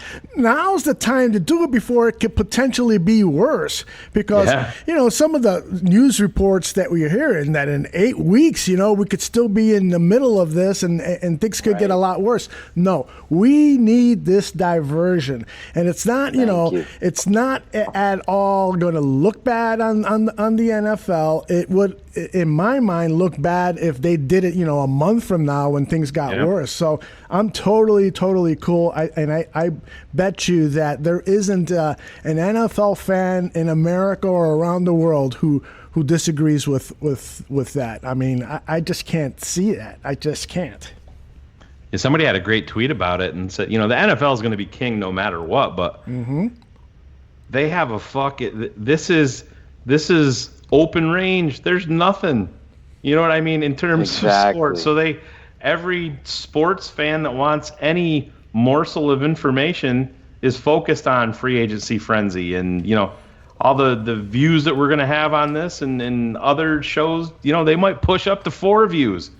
Because people want to listen. Sounds like my podcast. Yeah, absolutely. But no, I have no problem with it at all. And look what it's done. Look at the transformation here, Aldo. We're talking guards and tight ends and setting the market and Cleveland for a tight end, and then this Teddy Bridgewater, a guy from Atlanta, sends out a tweet about Bridgewater possibly being in negotiations and. Everybody's intensity picked up, 100%, and that's what it is, and that's healthy, and that's good. That's what sports is. That's what Bears Barroom is. That's what we want. There's nothing wrong with it at all.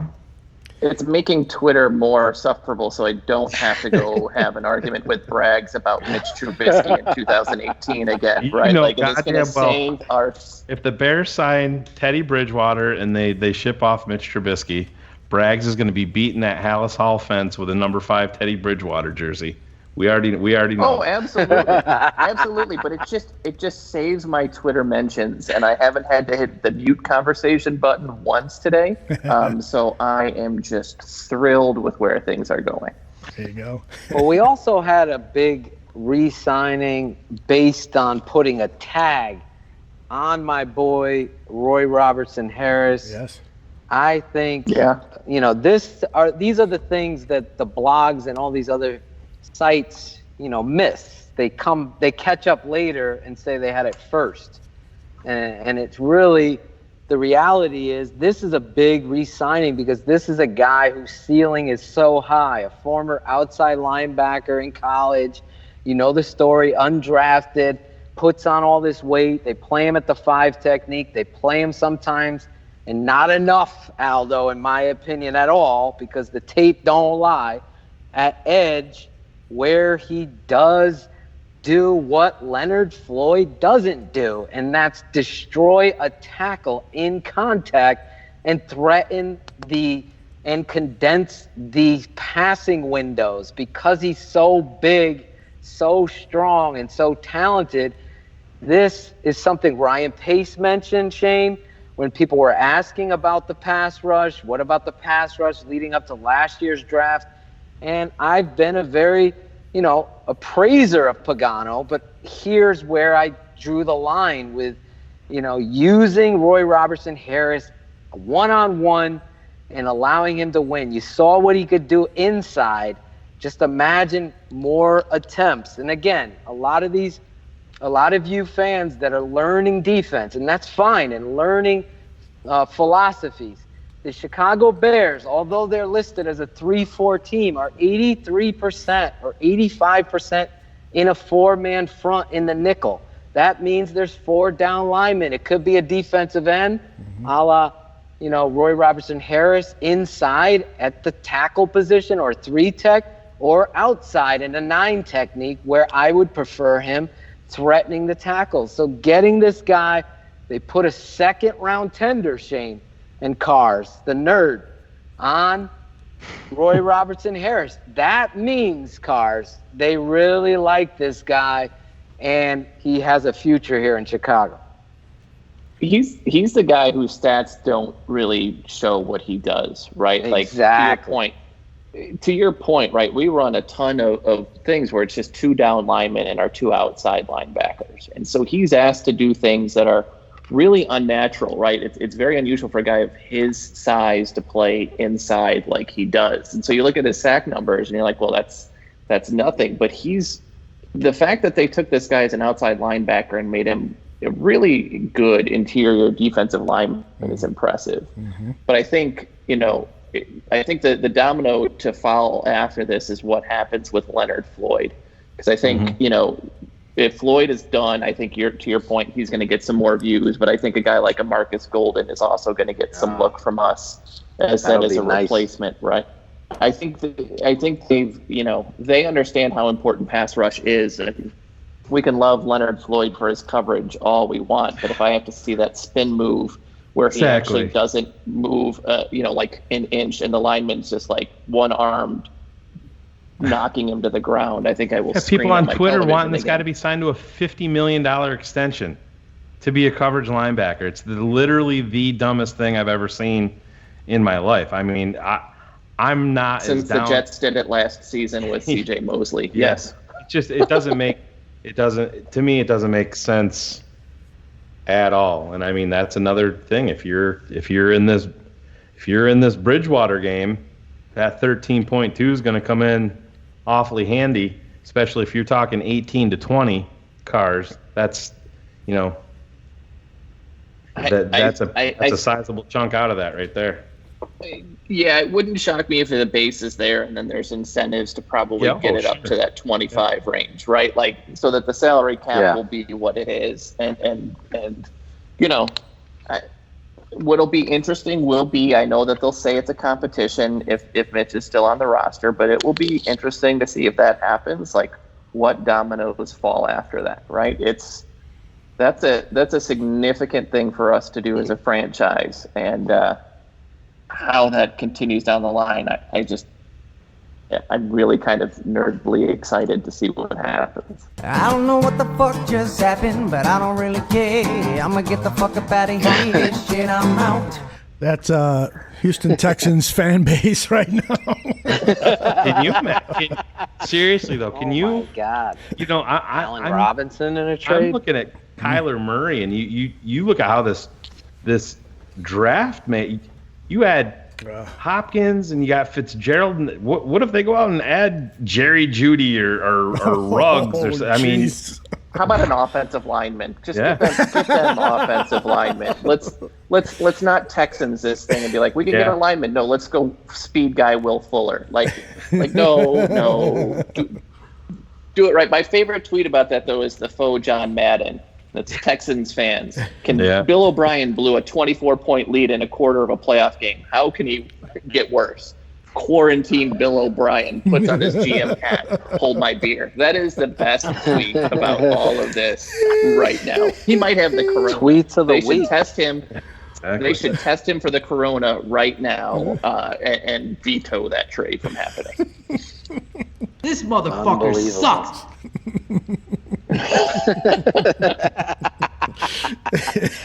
Yeah, that's right. I can't believe that trade has gone down. I mean, you talk about one, if not arguably the best football player on the Texans, the best receiver possibly in the league, arguably, being traded at a there. reasonable at a really reasonable salary, right? Like at $14 million, that's a drop in the bucket for a guy of his talent. Like that's mind blowing. So pro Football Talk just sent out a tweet. This is compliments of Dustin just sent me this. The Mitchell Trubisky era in Chicago could be ending. At least his era as a starter, per a source with knowledge of the situation. Talks are underway between the Chicago Bears and Saints quarterback Teddy Bridgewater. The initial numbers floating around, something in the range of $21 million per season, suggest that Bridgewater would be installed as QB1 in Chicago, and that would be a great deal for a guy who has started 6 games since 2016. Teddy Bridgewater was 5-0 last year with the Saints while Breeze was injured, a first-round pick of the Vikings in 2014. A deal with the Bears would bring him back to the black and blue division. And that was posted by Mike Florio of Pro Football Talk. The same guy on the soapbox not wanting football to be talked about. Yeah, if he shouldn't be tweeting on it if he doesn't want if he doesn't want this out there. He shouldn't be tweeting shit about for his business. Shane, his website's called Pro Football Talk. What are we doing here? To his credit, he was wearing a mask, Phil, when he tweeted that out. He actually registered another domain of Pro Football Posturing, where he doesn't actually say anything. He just points really pointed views. Oh man! But if that happens, if that 21 mil a year, that's and what are we talking about for Carr? 19. Yeah, but you're also giving up that pick. Second rounder, so so even on a 3-year deal, so you're talking, if it's just, I mean, in layman's terms, just keep it, say it goes up what, $2 or $3 million a year? Fuck a cap. I would say it's probably declined. I would imagine he's got it front loaded pretty much like they've notoriously done, right? Even where it's going to be 30% rule out. You don't think that he'd try to backload it with the cap skyrocketing? No, I think they would try to do it. I still think that they're going to draft. I think they're going to draft someone still this year, like Hurts. I think they're going to still take a swing, and so the idea is going to be in year 2 or 3 that Bridgewater is going to be the backup. So if this works out, and say just for all shits and giggles that they did go cute quarterback in round 2, boy, when they said that fucking quarterback room was changing, they were fucking kidding. Really? It was like a bomb. You went from Mitch and Chase to potentially Teddy and Jalen or whomever. It could be somebody later too, but still, I'm Anthony still Gordon stunned. in the 4th round. Yeah. It's. I pray for all the Mitch Trubisky fans on Twitter, because if this happens, like, they're going to just get lambasted by everybody that was a never Mitch guy. So this is going to be something that I check in once a day and then throw my phone away so I never read ever again. Well, it is interesting to see how, to Shane's point, the Chicago Bears put their money where their mouth is, as well as their mouth where their action is. Because if you go out there and you're like, the quarterback position is the most important position in all of sports, and you don't go out there and attack this now with that kind of caliber defense, with this stuff that is going on in regards to, globally, and get this right and move this franchise in a positive light, then you're not doing it right. So if that's where the coach and the GM are, then you got to be on board with it. Even if you're the biggest Mitch Trubisky fan, you got to have faith in your coach, your GM here in this situation. I've done all the work on Mitch Trubisky. We've talked about him ad nauseum. I'm not with you, Cars. I see the potential. But again, you can't win with potential. You can't win if the coach isn't comfortable with it. And like I said, if I was choosing, I said this, like I said, show 721, I would sign Bridgewater and make it a competition. If it means they're moving on or Mitch is pushed to backup quarterback, so fucking be it. So be it. Best man wins. And that kind of mentality has not been here in Chicago. And maybe, just maybe, Mitch, for Greg Braggs and those others out there in the world, that Mitch is still in the room and says, you know what, fuck this. I'm going out there and working my ass off to be the best. You know, you've seen that stuff happen before. Shane, the point, and I know I'm coming up to where I got to leave, guys, so I'll make these final points. You know, your point about the 6 starts. You know, you think of guys, what was it, Rob Johnson. He ended up going from the Jags to the Buffalo Bills with that big deal. Matt Flynn on limited starts, signing a huge deal with the Seahawks. They ended up getting Russell Wilson in the 3rd round. You look at the stories here that give you pause. But the thing in this story is that this guy was the franchise signal caller in the black and blue division in Minnesota. And I will say this, my Minnesota friend, tight end there, who's now a free agent, could not speak so highly of Teddy Bridgewater to go out of his way to reach out for me. If you guys get Teddy, guys are getting a franchise signal caller that is going to go into the huddle and do exactly what you said and get in offensive lineman's ass and say, you don't fucking want to be here, get on the fucking bench, and will not be afraid to put it on the coaching staff and put it on everybody in every game plan, in every film session, not being afraid to put the team first. And that kind of guy, if that's what is known from Saints to Ryan Pace, like you're getting something special. You don't think they talk? Come on, Shane. They all talk. They will tell Ryan. They know Ryan's their like son over there in New Orleans. They go over to him. You know, you get him. You guys are going to turn this shit around. This is a consummate professional, the way he attacks it. And that might be the missing ingredient with Mitch. Cars, you came on the show. Shane must have referenced you at least 15 times. Cars talking about Mitch being scripted. Barlissimo's show, you had this a great quarterback coach from Vandy talking about he looks rehearsed, in unison with what you were saying before that this is an issue. And if it is, and the coach knows it too, and the GM knows it, and this signing here is a game changer. Look, the thing that's fascinating about it is, right, like there's a lot to read in. You have to wonder if, in many ways, if the pressure and the stress of doing this just became too much. You know, there are sometimes quarterbacks, to have success, they need to get to their second place.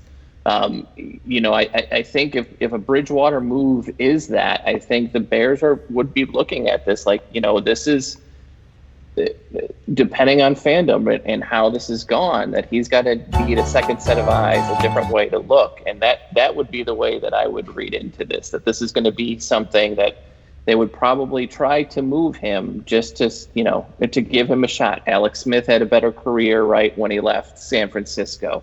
You saw Tyrod Taylor and how he's had some better places after he left Baltimore, right? Like you see these guys, and Tannehill in Tennessee, right? It doesn't necessarily mean that he's a bust. It just means the fit isn't potentially here. You don't pay a guy $21 million to compete. You pay a guy $21 million because you're giving him a gig. Like it just. That's why I say that the dominoes here are fascinating, because can you use him to recoup a pick? Will someone give up? I mean, if the New York Jets are willing to give, what's that dude from Penn State, a second round, draft him in the second round, McGloin or whatever his name is, a couple years ago, who shouldn't even be in the NFL? People saw him play one good quarter in the XFL, and they're like, the Bears got to bring this guy in. I saw that on Twitter. It's craziness. Well, guys, so, I mean, Cars, I hate to cut you off. I want to say goodbye. Great job to you guys. I passed the baton. I got to go back into work. I look forward to listening to what you guys continue to speak on Free Agency Frenzy. Bears 100 Proof, Aldo, Wednesday night, right? Wednesday night? Yeah, absolutely. God willing. God bless everybody. Thank you for giving us the time. Guys, everybody be safe out there. Do what they're asking you to do. God bless you all you Barfly fanatics. I love you. And everybody stay strong. Save your toilet paper. I love you, Phil. Take care. Bye now. See you, Phil. That is Draft Dr. Phil Atoshin. You can talk to him on our YouTube channel, Bears Ballroom Radio Network, on his Instagram account, or on Facebook. He is there for you to interact with at all. I thought you were going to say Twitter. I was just going to start laughing. There's a growing movement that Phil should come back to Twitter. No.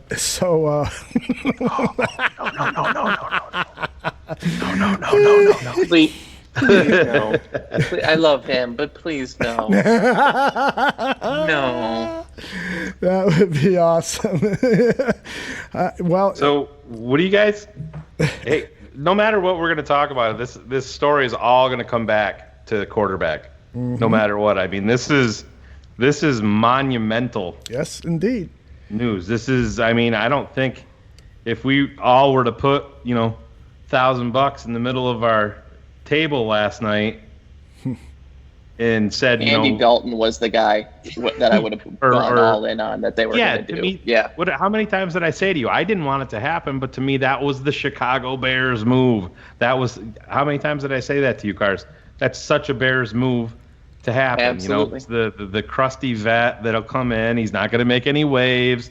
If he has to sit on the bench, he's gonna sit there and take it. And again, if there is truth to this, right, and I don't agree with it overall, but if it is, we roll with it and we'll dissect it 100 times over.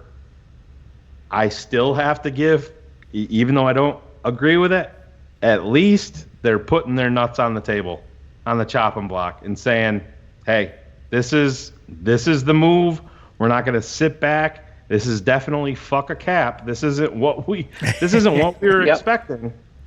And it's interesting times. And BJ Rydell put on Twitter that Chicago Bears fans are going to have to take back a lot of shit that they said on Teddy, which that's fucking sports, man.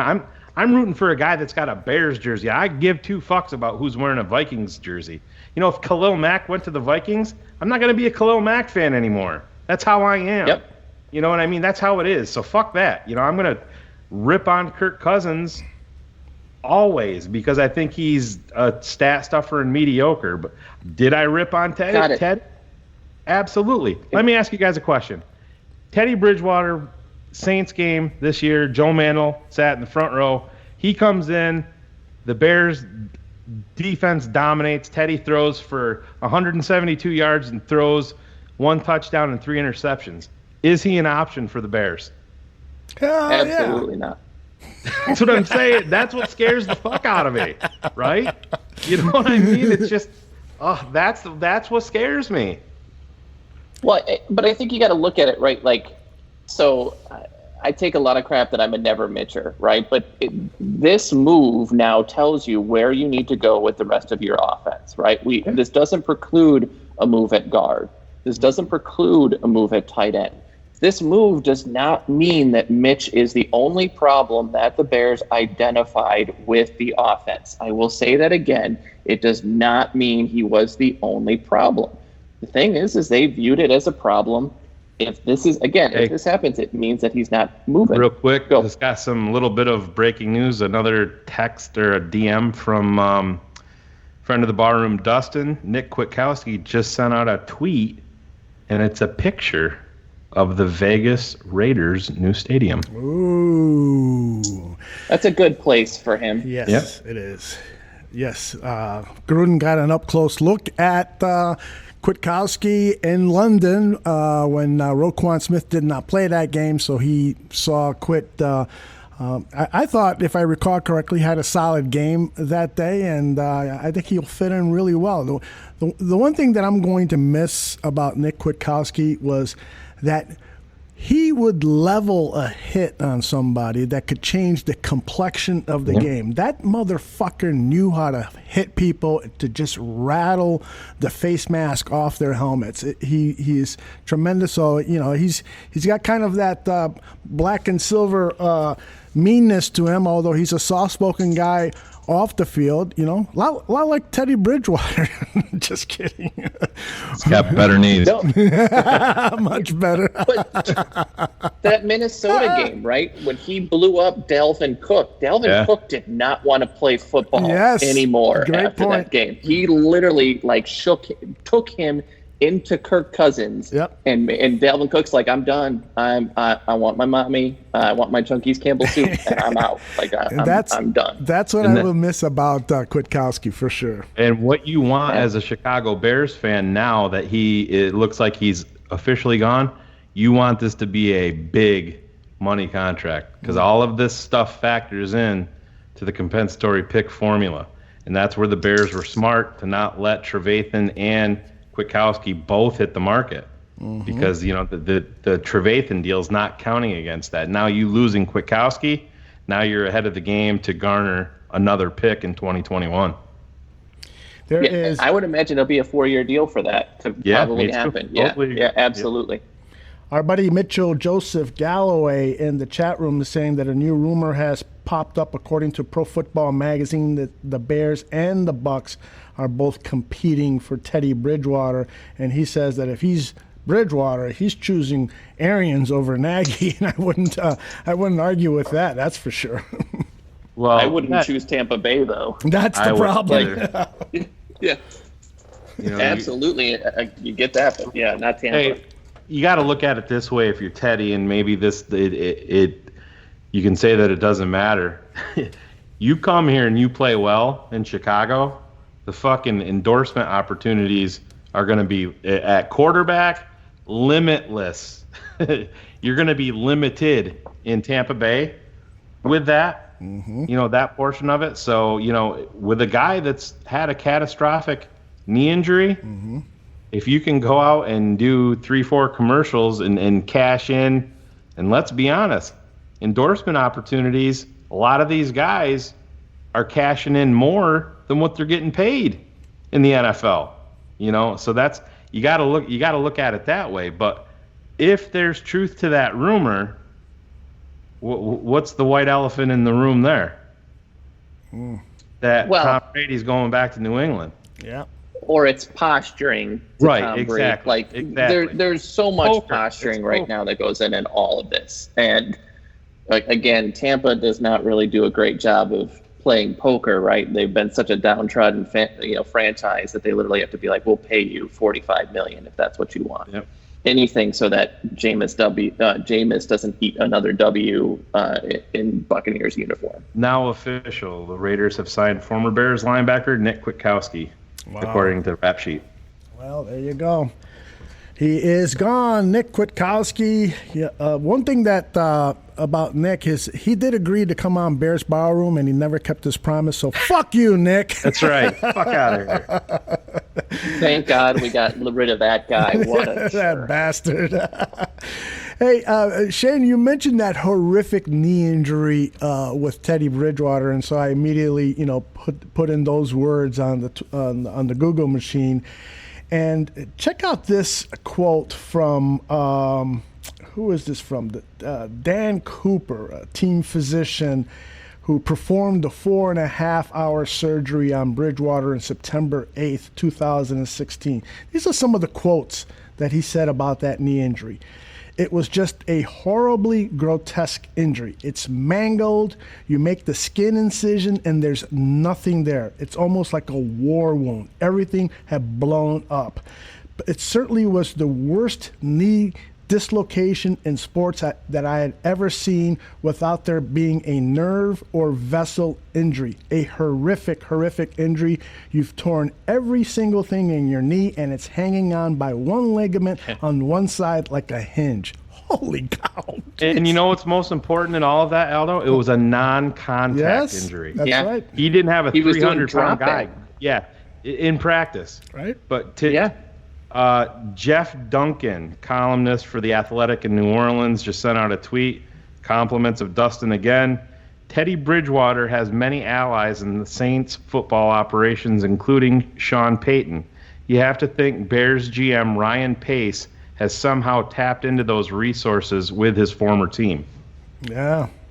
So this starting out as a rumor, we're starting to see some more credible information, maybe not as much as we want to see right now, but maybe this is true. Where there's smoke, there's fire. But Aldo, this is what I refer back to, and it seems to me that Chicago's field is in the best shape that it's ever been in my lifetime.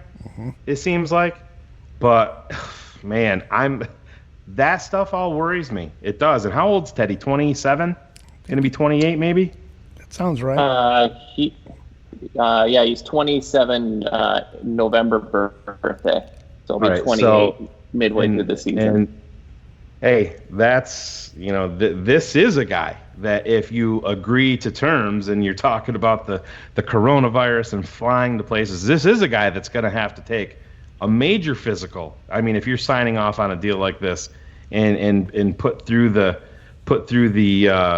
hoops, so to say, because reading what you wrote or what you just read right there, Aldo, is, can you make it sound any worse? It's not very often that you hear graphics like that on a surgery for an NFL player. It's, exactly. Hey, everything went great. And this was pretty wide open with holy fuck, it looks like a bomb went off in his knee.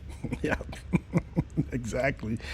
Hey, let me know. I want to ask both of you guys about Ryan Pace's credibility. Now, I'll preface this. Of course, he's not going to tell us, what he's going to do and so forth. But nonetheless, he is going out there and giving people a vote of confidence and not... Although we have some pretty important news here. Okay, I'm sorry to step on you. No. Go ahead. This is from Brad Biggs. The Chicago Bears are working to make a deal happen with Teddy Bridgewater. Tampa Bay Bucks have also expressed interest. Tom Brady could play a large role in all of it. If Brady goes to the Chargers or stays with the Patriots, Tampa might emerge as the front runner for Bridgewater. Buckle up. Wow. That is wild news. This thing, I got a feeling now this thing is going to happen. When you get those kinds of reports, it's because they're close to locking down this deal. We might just be on the air here when the official announcement is made. Wow. Now, let me get back to that point that I was going to make. You got a general manager who is, saying things about Mike Glennon as our starter and inviting him to the draft party. And he's saying that Mitch is our quarterback for 2020. This to me, Mike Mayock, to me, he handled it the best and I think I got the clip lined up here. When he was talking about Derek Carr, this is what Mike Mayock, the general manager of the Raiders, said. I'm very happy with Derek Carr. What I've told everybody I've been in touch with since the day I took this job is we're going to evaluate every position every year. And if we can get better, we will. And guys get tired of me saying that, but that's really what I told Mark Davis before I took the job, and that's my mantra. That to me was just a perfect way to deal with the situation of your quarterback. Tell Mitch and tell the media and tell the world, hey, We still have high hopes that Mitchell Trubisky is going to be the quarterback that we envision, but we're always looking to get better. What would be wrong with saying that? Do you think that Mayock would have made those same sentiments known publicly if Derek Carr was heading into his 5th-year option and only under contract for 1 more year? I don't think so. That's a good point. He signed through 2022, so I think that that's a large factor because, of course, you're going to praise him, especially if you're going to make him available. You know, with Ryan Pace isn't going to sit up there and say, "Oh, we love Mitch Trubisky and you know we want to move forward with him." And then the agent comes and said, "All right, we're ready to do this. We're picking up this option, right? We can talk long term, do that, you know, all that stuff." So I think that there's a bunch of semantics along the way in this big poker game that we've all talked about. But that would be my biggest thing. You have a guy that's under contract for the next 3-4 years versus a guy that's technically only under contract for the next 16 games. Good point. No, I think that's right. Ryan Pace is one of the worst general managers in front of the microphone. I think we've kind of seen that, right? He's always fired up. He's always, he's got these cliches. I think what we as fans, though, have to realize is what they say in public is not what they say to these players behind closed doors. Very true. Glennon, Glennon is for sure, a circumstance that's not the case. But I am extremely confident, especially with Matt Nagy in that room, that if they had made that decision, like, hey, we're going to look to pick somebody else up, yeah, they're going to sit in front of everybody and say, yeah, Mitch is our guy. But that doesn't mean they're not pulling him aside and saying, if there's a chance for us to get a Teddy Bridgewater or a Derek Carr, we're going to do that. So we always get caught up in the public messages, right? I think it's, there's a lot of games that have to be played. Players say a whole bunch of things or teams say a whole bunch of things just to keep people guessing, right? They always think it's the greatest spy game ever. So I don't put a whole lot into that. I think if they knew, he knew. He would have known. Let me ask you guys a question. With Bridgewater's injury history, say if he is the guy, to me, Mitch is not on this roster. To me. I think that he's going to be somebody that they're going to try to flip for conditional pick, whatever. Maybe he's, maybe there's a team looking for a young, athletic quarterback with some upside that they don't have to pay a ton of money to. They can flip maybe for a tight end. Who knows? Are you in the Sudfeld game for QB too? Absolutely. Yeah, you got to be, right? Or, somebody along that, because what's Mitch on the hook for right now? $8 million? I was just I think it's something, yeah. No, I think you're right. Like, this is a move that, we don't have a lot of draft capital right now, right? You don't have a lot to go do things. You kind of hold Mitch until you figure out where all the QB chairs land. And maybe it is, right? Maybe you make a move with like a Carolina that may need another backup, depending on their room. There's if Tampa Bay ends up with Jameis Winston, maybe you make a move there, right? Because they're not going to be thrilled having Jameis. What about New Orleans? What if this is what about New Orleans? I think Taysom, I still think for whatever reason, and I don't fully understand it, is their guy. But I keep wanting to call them San Diego, the LA Chargers, right? Without Phillip Rivers, maybe you go make a move for a Mitch to get somebody just in case you can't draft the guy where you want, right? So you make this move if you think you can move another piece. But to me, and this is back to my plan. It's not involving the exact quarterbacks, but it makes it that much more important that you have to find your third guy in the draft. Yep. Exactly. Oh yeah, it's a completely new room.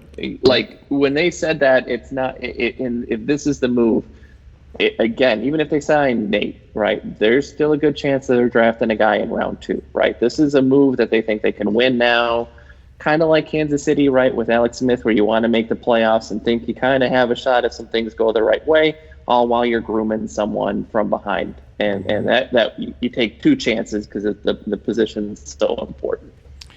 Trubisky has a cap hit of $9.3 million, Thank you. So, Somebody in the chat room there should have.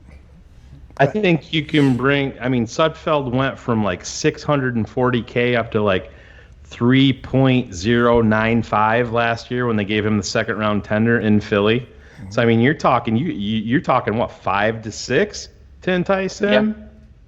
Yep.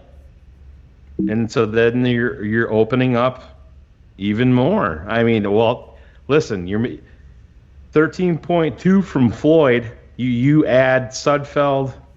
You're to me, you're throwing up flares that if you're not going edge in free agency, that's a 1 or a 1A target at 43 and 50.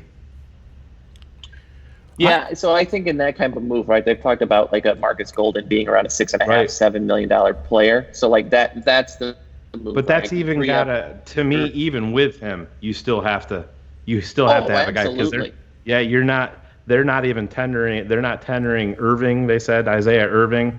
So it seems like maybe they could bring him back on a minimum deal. But that's not a guy. He's not going to preclude you from making any type of a move at all. So. Absolutely, man. This is definitely an interesting day. In Chicago as a Bears fan. Taking a look at some of Bridgewater's stats from 2019 with the Saints, the one really huge game he had was that 4-touchdown, 1 interception game for 314 yards against the Tampa Bay Bucks. Brought them back for a 31-24. victory. The rest of his numbers immediately after that, the following week, he in a very low-scoring game against Jacksonville, he was 24 out of 36 for 240 yards, a touchdown, and then against the Bears, he had that 23 out of 38 performance, 2 touchdowns, no interceptions, 281 yards. He got off. Just got an interesting tweet, Aldo, from former GM Joe Banner. Used to be in Philadelphia and Cleveland. Yep. He just tweeted out, next big trade announcement coming very soon. Ooh. Care to speculate? God, I love Mondays for the first time. I think that's OBJ is on the move somewhere. Yeah.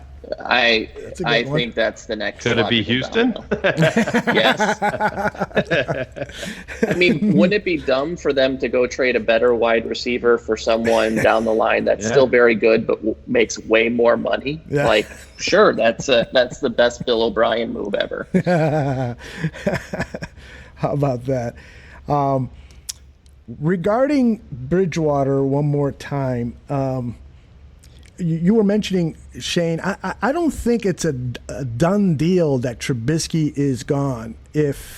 And I know, that $9.3 million that he's got this year, that's a lot of money, and you're giving Bridgewater $20 million at least. That's a lot of money at the quarterback position, but what are you going to get for Trubisky in a deal? You're not going to just release him. But anything's better than. So if somebody comes to you and gives you a conditional 4th-round pick, or you're letting him walk next year. Yeah, you gotta kind of wait. I mean, if you can land Sudfeld, then yes, I'm letting. I'll release him if necessary. But if you can't. I think there's going to be a trip. I think listen. You're not going to get a premium pick. That talk is over. Yes. But maybe drunk Bill O'Brien may be willing to give us a pick for him. You never know. In this environment that the Bears are in with limited draft resources, I mean, and you've made your bed with Teddy. Say, are you turning down a 4th rounder? If you've got assurances, let's be honest. If they are interested in Sudfeld, that interest has already been portrayed to his camp, who also shares an agent with Mitch Trubisky. So it's the same guy. One hand is going to wash the other. Hey, we're going to give Sudfeld, maybe double what he was making last year, while also trying to put Mitch in a better situation where he has more of a future. You know what I mean? To me, it goes back to the poker game. And, you know, could it be, listen, I mean, as much as I hate to admit it, there's a team that also has a connection, same agent as Mitch, and it's a team that I have to deal with in my family. And that's Philadelphia. And they love quarterbacks that are athletic, that, you know, need to be harnessed and have showed a history where that's paid off with them. And can't complete a season. Yeah, that's another good tie-in. So, you know, there's a history. You know, Jordan Howard, the Jordan Howard trade. We traded who was the cornerback from Northern Iowa? We traded there, DeAndre Hall. So, you know, that's another thing. But if they come to you with a you know, conditional pick, are you willing to let Mitch walk for free next year and stay away from any type of drama heading into such a crucial season? Not saying that Mitch is going to be a malcontent in the locker room, but we know this fucking media in Chicago can't handle it. Yeah, it would honestly be the best thing for the Bears to do in that situation. It's the best thing for the Bears. It's the best thing for Mitch. It's the best thing for Teddy Bridgewater to start fresh. I mean, yes, it's nice to have a guy in Mitch that knows the offense that you can go back on, but at the same time, to me, I don't know. If you're making your bed with Teddy, I think this whole fucking room is guys that haven't been here. That's what I think. Absolutely. Yeah, I mean, I will not be upset if Mitch returns as the backup quarterback. Ideally, I would take a conditional third, fourth round pick. But at the same time, I'm kind of waiting things out. I'm not rushing. Let's say they announce Bridgewater signing today. I'm not rushing to get rid of Mitch. I'm waiting to the draft to see, you know, who you can maybe pick up in the mid rounds. If a guy like Jalen Hurts he's not going to be available in the third or fourth round. That's the thing, and you don't have to make a move with Mitch. Mm-hmm. You're obviously not. Listen, you're in the game with Teddy right now. That's this 5th-year option thing. That decision's been made. Let's be honest. I mean, if you're ready to commit that to Bridgewater, to me that's already been made. But you don't have to make the move today or this week or next week with Mitch. But the prices are better now, right? True. What ends up happening is now what you're trying to do is, as free agency shakes out, right? That's the point that you move them. If you wait to the draft, teams are way more likely to sit down and wait to see if they can get a guy, and then you're left potentially holding a guy at a cap hit that you may or may not really want. So, yeah, I don't say they have to do it tomorrow, but I would say that if they sign Teddy Bridgewater, if Mitch is going to move, it's going to happen way before the draft, right? Like, it would happen at that point so everybody can move forward. Lauren Cox on Twitter says that the Bears will probably have to wait on the Bridgewater situation until the Tom Brady situation is resolved. You guys agree with that?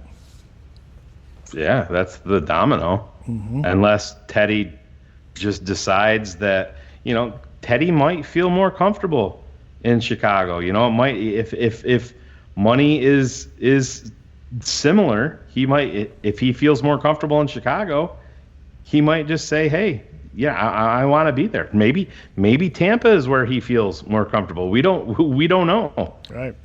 It's a fascinating thing. I don't understand the Bridgewater to Tampa, just from the sense that, right, Arians is more true Air Coryell, right? Yeah, exactly. Way deep vertical passing game, right? Like, he really wants to attack the field. That's not really Teddy's strength, right? He's your mid 10 to 15 yard guy. So the whole idea of him wanting to go to Tampa in an offense that isn't truly suited for that one doesn't make a whole lot of sense for me. Arians might just want to overcompensate for a quarterback who doesn't throw interceptions like Jameis Winston does. That's a low bar. You know, I can't wait for the ESPN 30 for 30 on the 30 and 30 season. It will be one of the greatest really, clips of all time. I think Winston is going to have a hard time landing with a team. He might end up being a bargain basement pickup, having to sign a kind of a 1 year prove-it deal. I'm not sure what the market is for Jameis Winston. He would be a guy I would think that the Raiders would be interested in, candidly enough. So that's what's kind of fascinating. If Bridgewater does go to Tampa, that leaves Jameis somewhere to go. And again, Vegas could look at a 2-year guy, right? He's a vertical passing game, which Gruden really likes. Mm-hmm. They could look at him for 2 years, and that could move on from Derek Carr. I think the game of dominoes is just starting, I guess is the way I put it. EJ brings up a good point about Teddy, is that he loves Florida. He likes to go back there during his breaks. He was born in Miami, Florida, so that could be a reason, wanting to play in the hometown area. Absolutely. Absolutely. Oh, man, this is a wild day with the rumor mills. What are your anticipations? I mean, I got a feeling that we're going to walk away from this show without any major confirmed news on the Chicago Bears, just because there's so much that has to fall, and the Bears typically, that's arguable, I guess. I was going to say that typically don't make a first day, splash, but that has happened and it hasn't happened. I think that's a day 2, day 3 kind of thing, right? Like there's some dominoes to fall. I think one of the biggest ones for Brady is the Tooney thing, right? Like they can't really pay him the franchise guard, so they're gonna probably move him. That would be a precursor to anything happening with Brady. So there's still a lot to go. But we'll, I've been shocked before, so.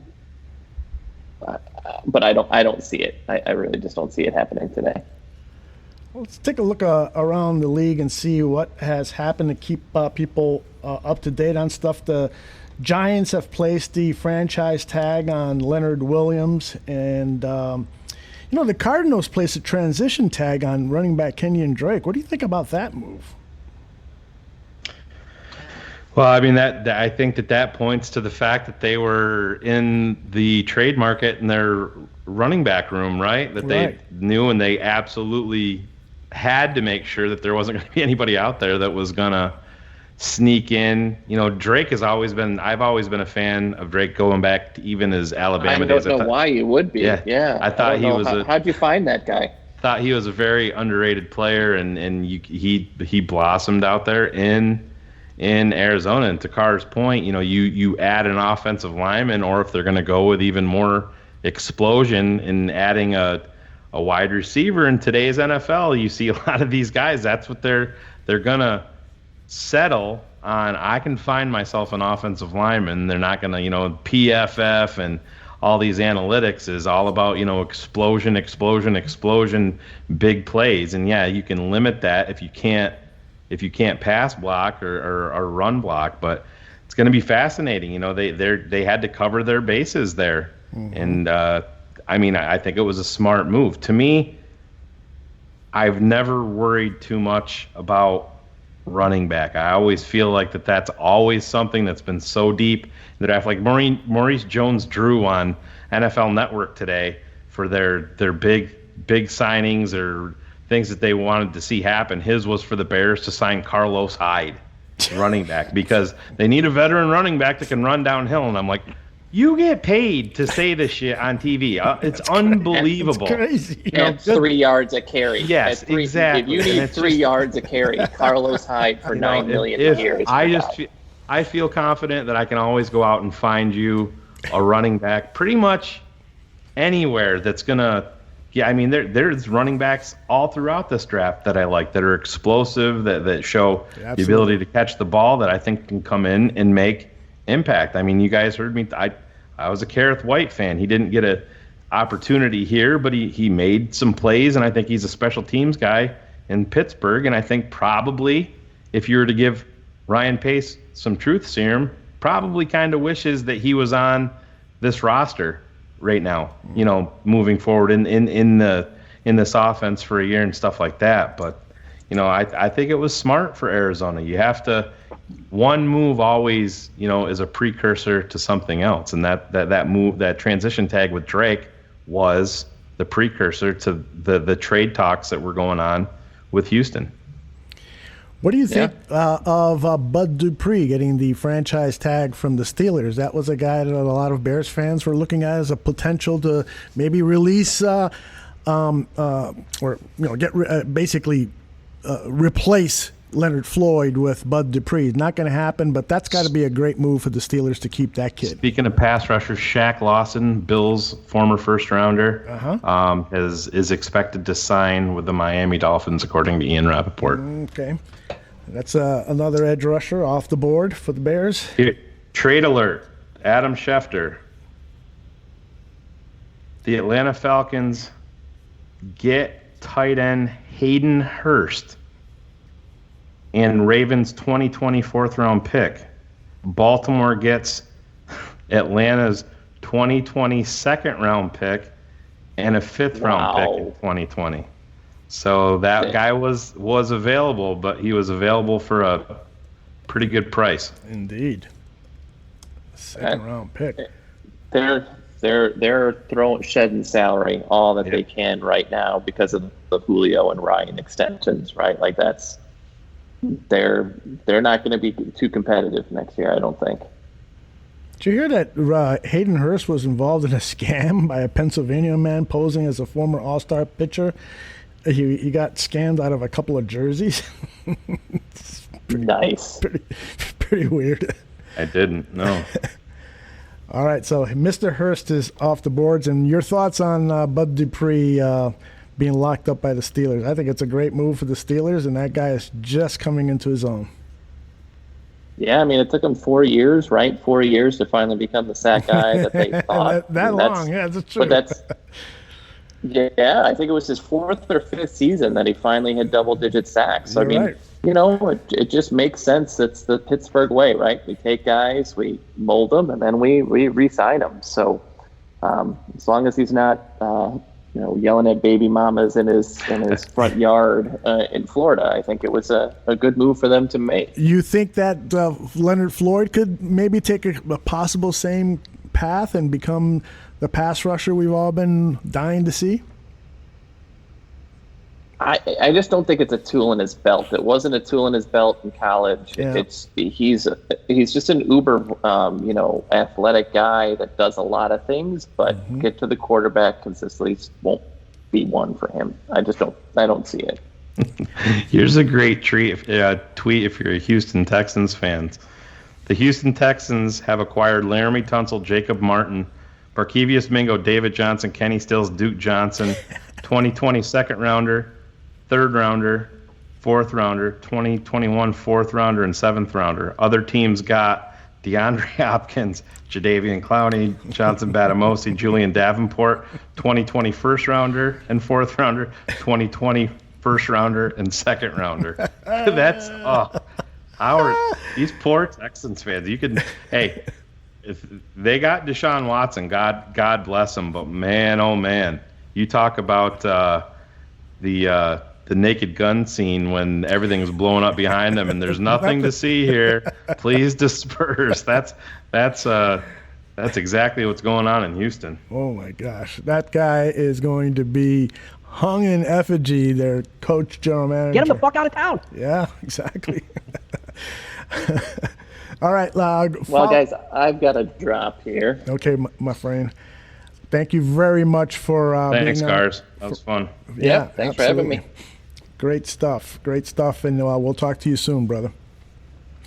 All right, wanted to catch up on some other news. What are your thoughts on the Falcons cutting Desmond Trufant, the cornerback, who has really had a solid career, and I think he's age 30. You think that he could be a potential target for the Bears?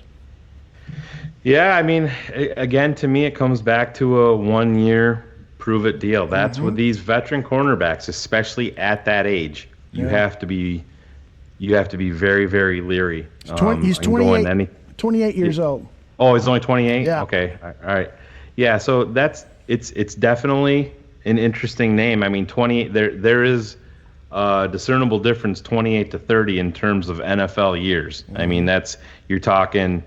If you just turned 28, then you're talking, 3 seasons before that, 28, 29, 30, before he hits that 30 year. And to me, he's a guy that would fit in here, depending on, Pagano is, to me, he's a little less aggressive than what he preached he was going to be. Mm-hmm.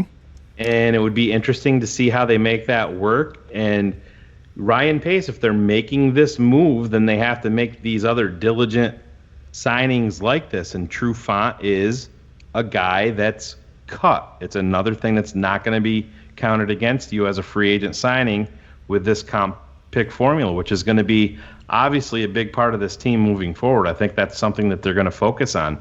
Philadelphia got 3 4th-rounders in compensatory picks. That's a huge deal, especially now that you can trade them. Yeah, exactly. And that would be a guy that would let you slide in across from Kyle Fuller and give Tolliver some more time, because we're going to start.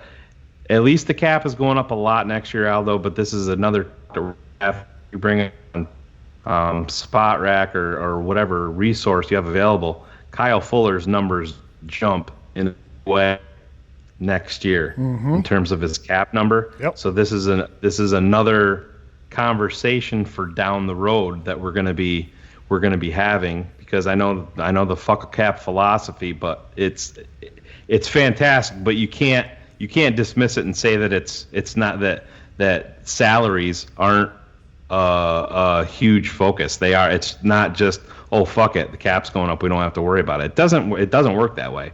And quite frankly, they're in business to make money and put out the best product, and it's a major factor.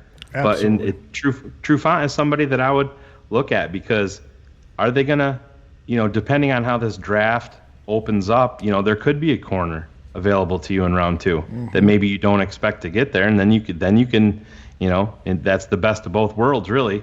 You have a vet in here, and then another young upside guy to pair with Tolliver, and then you might have a potential tandem there moving forward. Mm-hmm. Well, you ain't kidding about Kyle Fuller's contract. Looking at a cap hit of $20 million for the 2021 Green Bay Packers. season. And don't think for 1 minute, what does that coincide with? That coincided with Mitch's 5th-year option or having to pay him when everything else jumped. That was the poison pill that isn't really a poison pill, because those are supposedly illegal now. But that's the poker game that we're talking about. That's what teams do. They're not dumb. They knew what they were doing. That's when everybody's like, oh, year 1, this is great. Year 2 is not that bad. Look at year 3. That part was in there, and not a lot of people are talking about it right now. Right. It's going to be something that's talked about next off season for sure. Looks like tackle Jack Conklin is set to become a free agent on Wednesday. The Titans have not worked out a deal with him. What's your interest level in that left tackle for the Titans? Yeah, if you can bring him here. I mean, I'm a Conklin fan. I just don't think that the Bears are going to be in that. I don't think they're going to be walking down that aisle, because, again, I think that they've made their bed with the tackles that they have right now. And they're not going to move off of Massey. They're not going to move off of Charles Leno. I think that's why they, Juan Castillo, they're going to bring him here, try to squeeze out every little bit of talent that he can out of those guys. Then they may be in the offensive tackle market next year when they do have a first rounder. Obviously, they're going to be in the guard game, and then who knows? To me, Aldo, in this draft, there's going to be 6 offensive tackles drafted in round 1. You see that every year. The quarterbacks get pushed up. You're going to see the offensive tackles, these edge rushers. Those are the spots that go. And we've said here 100 times that the fans, and I get it, and I think it's a Madden philosophy, you got to have 2 dominant offensive tackles. Well, it's very rare. That's very rare. You can win and win big with average at offensive tackle. You really, really can, because there's a lack of talent at offensive tackle. That, to me, is why a guy like, we'll just call him Vaitai, because I don't want to butcher his first name, is so important, because he brings the versatility where he has played guard and he played tackle in the Super Bowl for the Eagles. He stepped up. That there is so important, and especially on a team like the Bears when you have, instability with James Daniels and Cody Whitehair and the mismatch there, and if the vertigo issue with Bobby Massey hopefully has been worked out, and the maybe I don't mean actual heart, but putting forth effort with Charles Leno, bringing a guy like Vaitai that's got that added versatility, still pretty young, 26, 27 years old. To me, that's a guy that I would try to focus on along with Glasgow, who's really going to be your guard, bringing him here. I guess the Jets are in on Glasgow and they want to make him a center, so that's kind of turned them off a little bit. But I think the Jets are going to be another team that's in on Jack Conklin and Miami and that. I just, as much as I love Conklin, if we didn't have to go out and sign a quarterback and we could make some moves and do something, I'd be all about Conklin here. I just you have to be a little bit fiscally responsible in terms of the fuck a cap philosophy, but I just can't see him fitting in here because he's going to get paid a large amount of money. Yeah, I'm with you there. It would be great to see some changes on that offensive line, but as I'm on record as saying, I think that the biggest thing that the Bears have kind of counted on from an offensive line perspective is the new offensive line coach, Castillo, and they're hoping that he can get the performances out of those two tackles that we did not see and clean up that inside those guard positions and center play, because there was just so much mishap happening there with communication and assignments and so forth, and you've got to have that. You know how I feel about blocking on the inside. You've got to have guys who are, the quickest path to the quarterback is up the middle. And if you've got, a young offensive lineman like James Daniels making poor calls, or as you shared on a recent show that he wasn't speaking loud enough according to one report, and that the other offensive lineman could not hear his calls. I mean, that's just that just can't happen. It was part of the and that comes a lot of that too, Aldo. When your surroundings and even in the business world and everything, if you're called into a conference room and say you're leading up your first meeting, in front of everybody, you have that, you're not really your true self when you're up in front of 50 people speaking maybe for the first time. It's just like this you listened to the first show that we did, together. We're not the same as we were, now as we were then. You have confidence and, your surroundings and there's a lot of turmoil, and he's still only 21 years old, I believe, James Daniels, because he was literally had just turned 20 coming into the league. So a lot of it is confidence, and you get more experience and you believe in yourself a little bit more. But to me, the speaking portion of it goes back to Mitch in press conferences. You get up there. If you don't believe in yourself, you're not going to sound confident when you get up at the podium, and that's a lot of Mitch's issue. On George's show, when Austin was talking about that, one big problem that he had with Mitch was he didn't find anything that he said at the podium to be authentic. And I believe that. How many times have we talked about it? And I think it comes back to confidence, and that could be with James Daniels too. So another year in the system, believing in himself can make a huge difference heading into 2020. Got to give some credit to Teddy Bridgewater's agent. I believe his name is Kennard McGuire, because he's clearly the guy that's leaking this information about the Bears being interested and the Bucks being interested, and raising the market for his client. Kennard McGuire, I'm taking a look here at his website to see who else he represents besides Bridgewater. I believe he had a pretty contentious contract dispute at one point with the Bears. That name seems awful familiar back in the day. Interesting. Maybe a draft pick that was a holdout. Yeah. This could have been years ago. I don't know why that name is ringing a bell. He is he's a former player, I believe. I lost my page here. Let's see. McGuire, client list 30.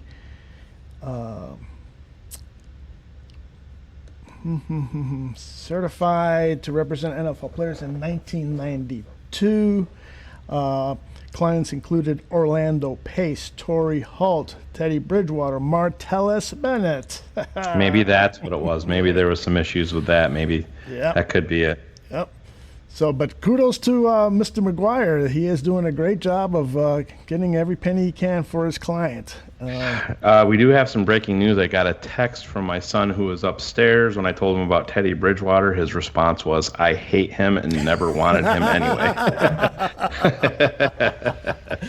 I'm telling you, if this thing with Bridgewater does happen, to Bridgewater to the Bears, you're going to have a divided Bears nation. That is for sure. I have not. Oh, that's a good thing. Yeah. That's a good thing. If we all agree, I don't think that's hey, I think we're all pretty much in agreement that the Bears are Super Bowl bound this year, right? For the most part, the majority. Yes, indeed. And I think if we're all on opposite sides of the fence, that's probably a good thing. No, I am not having drinks already. Lance Bailey wants to know. But I just feel like Bridgewater comes to Chicago, we could do a hell of a lot worse. I mean, this guy has been a steady football player. He may not be, the electrifying quarterback. He may not have the arm. He definitely doesn't have, the great arm. He's got a serviceable arm. Good enough, yeah. Right, but he's a guy that he's going to know the playbook. He's going to make good decisions out in the field. He had a rookie season where he threw a lot of interceptions, if I remember correctly. But after that, he's just played well. The key thing is that you've got to have a capable backup with Bridgewater because of the concerns regarding injuries. So I'm sure that whatever contract is being worked out, there's going to be some outs for the team after season 2 or season 3 in case the guy gets injured and you just want to move on. Yeah, absolutely, and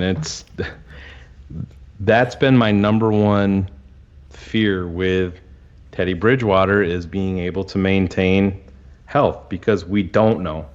He had the nice run in New Orleans, but let's not forget he's got one of the best offensive lines, one of the best, most versatile play callers that's not going to pigeonhole a guy and be stubborn, that puts his guy in a position to succeed.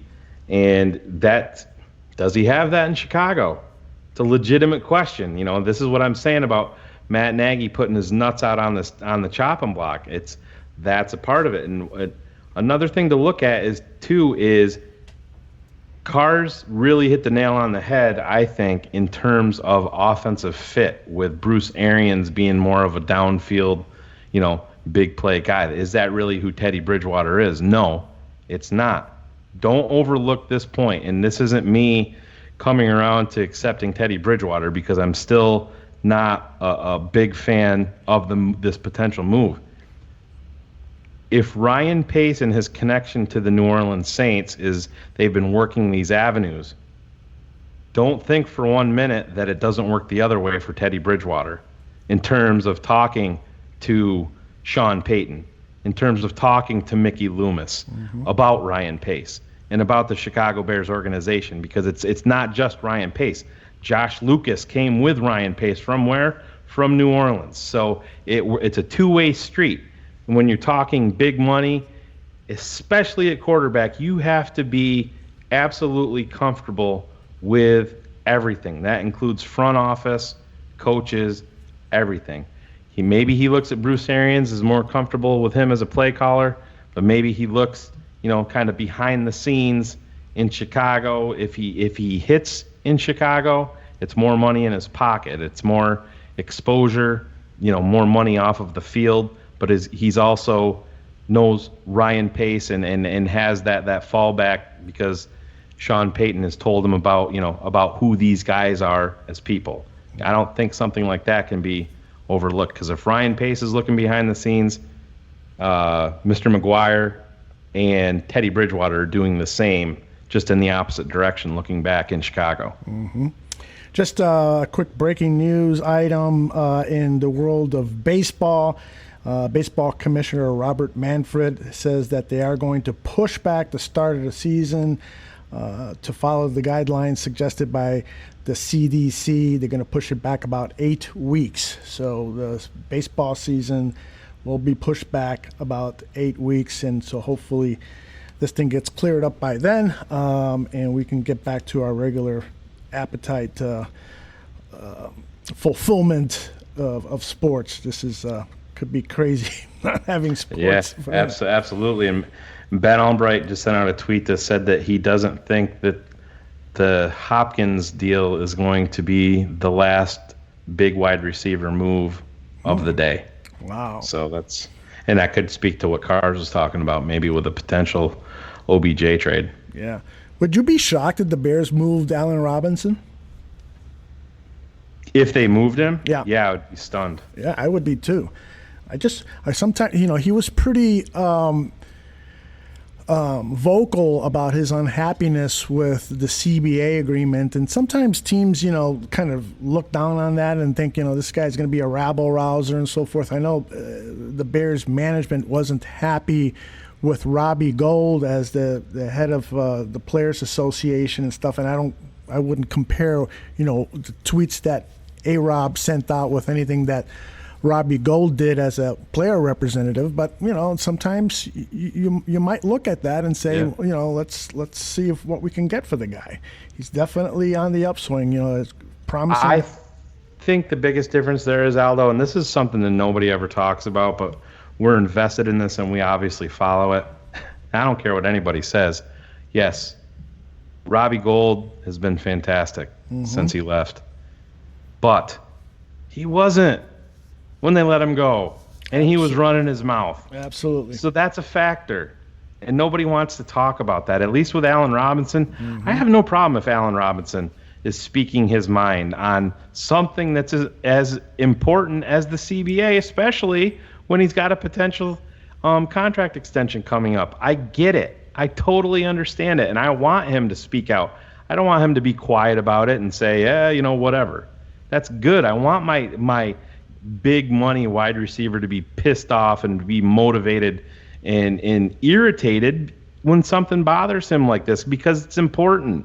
They talked to Javon Wims on Bears All Access about it, and I get it. I know how these young guys are. They're trying to get him to talk about the CBA, and he's like, yeah, I got an eye on it. I'm trying to watch what's going on, and I'll ask some questions, and you know what that means most likely is it's not fucking affecting me right now, so I don't give a fuck. You know what I'm saying? And Allen Robinson is a guy that's been in a while. He's made his money. He's, getting his big contract. So it matters to him. I don't have a problem with him going out there because he's also doing what? He's producing on the field every year. And that's what it comes down to. When Robbie was here, he produced, but then he started to struggle, and he was still talking like he was a foundational defensive playmaker or Brian Urlacher or somebody like that, and that's where that's where Robbie turned me off. Yes. Well, and one of the things about it, because I was fine when Robbie was let go. He had not been playing that well, all the things that you mentioned. But one of the things that I kind of learned from that whole experience was you need good coaching for your special teams players.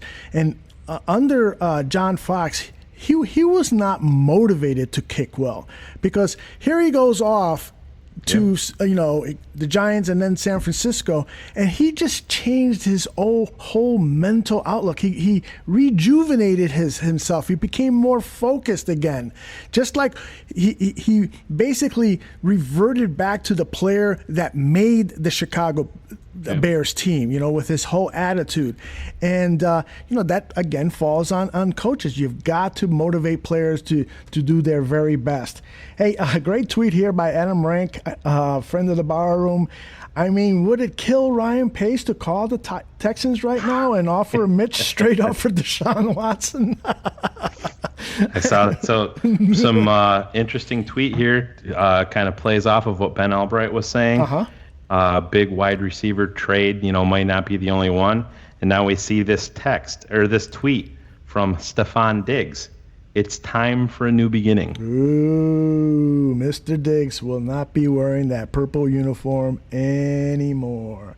And Bob Condata, who is got a tie with Seahawks Twitter somehow, is hearing of interest from Seattle in terms of Stephon Diggs. Interesting. Oh man! Boy, what a fantastic fit that would be with Russell Wilson. That wow, would be amazing. And with Metcalf and Diggs, holy cow! Watch out for the Seahawks passing game. Hey, Alex Acevedo put up in the chat room that the Bears announced that Hallis Hall is closed until further notice, except for limited staff. Coaches have been asked to work from home. Obviously, in the medical room if they sign Teddy Bridgewater. Yes, exactly. Well, and that is a concerning issue for every NFL team with their offices being closed and no one traveling and so forth. Is there may not be able to do the type of due diligence on some players as they've done before in terms of their physicals. There was an item on the NFL Network earlier today that players who were not invited to the NFL Combine and so didn't go through those battery of physical tests and so forth, they may not be able to get those done by the time of the draft and undrafted free agent acquisition. So that's going to be something to keep an eye on. I think you'll see a lot of general managers, and hopefully that will be the case with Ryan Pace, be conservative about acquiring players who have had some injury issues in the past. And again, we're talking about these undrafted free agents, guys that did not play in the combine because they may not be able to get through the proper physicals. Nick Kwiatkowski has indeed signed with the Raiders. I'm seeing that in the chat room. And what else do we have here? We have news from... lost it. It just seems like there's more and more pouring in about Stephon Diggs, so it seems like that momentum is building, that's going to be a move that is definitely made. Michael Lombardi. Your buddy. Yeah, I already tweeted him back. Hearing from a source, Bears trying to get involved with trading for Nick Foles. Bears are all over this quarterback. Listen, if that is the move and there's not premium picks coming back, then the 100 proof is going to be something that everybody wants to tune into Wednesday night because I'm going to go nuclear if that's the move. We might have to change the name of the entire network and eliminate the word Bears, right? Because holy shit, take cover. That could be the name of the show. Lombardi is really relishing this whole thing with Trubisky. He has been a constant critic of Mitchell Trubisky, and so now he's puffing out his chest and relishing. Right. Well, when you draft Justin Gilbert and Johnny Manziel in the top half of the first round, I mean, you have a lot of things to fall back on. It sure does, without a doubt. Oh man! All right, Shane, how much longer do you want to stay on the air?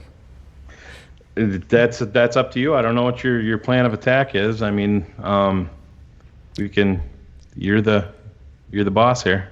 I think we should kind of pull the plug on things, and then maybe we see if we can maybe resume if we hear some news come in with a special 100 proof breaking news edition. Yeah, absolutely. If we hear some breaking quarterback news, like I said, we did it with Khalil Mack. We'll send off some slacks to one another, and we'll get right back on here and get people updated, and you can hear me kick and scream and throw things if they trade for Nick Foles. Yeah, Alex Acevedo just posted in the chat room, Lombardi can go suck a cock.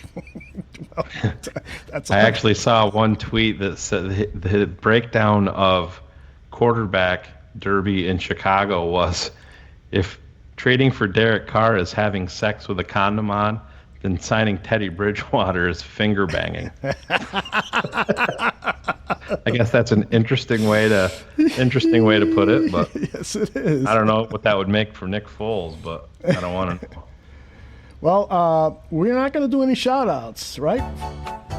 You don't want to do any shout-outs. No, fuck a shout-out. Fuck a shout-out. Fuck a play. Fuck Bill O'Brien. Let's shout out our front office. Let's make some moves that are going to bring us back to relevance, and hopefully you guys get your shit straightened out that you can control in terms of coaching and roster stability.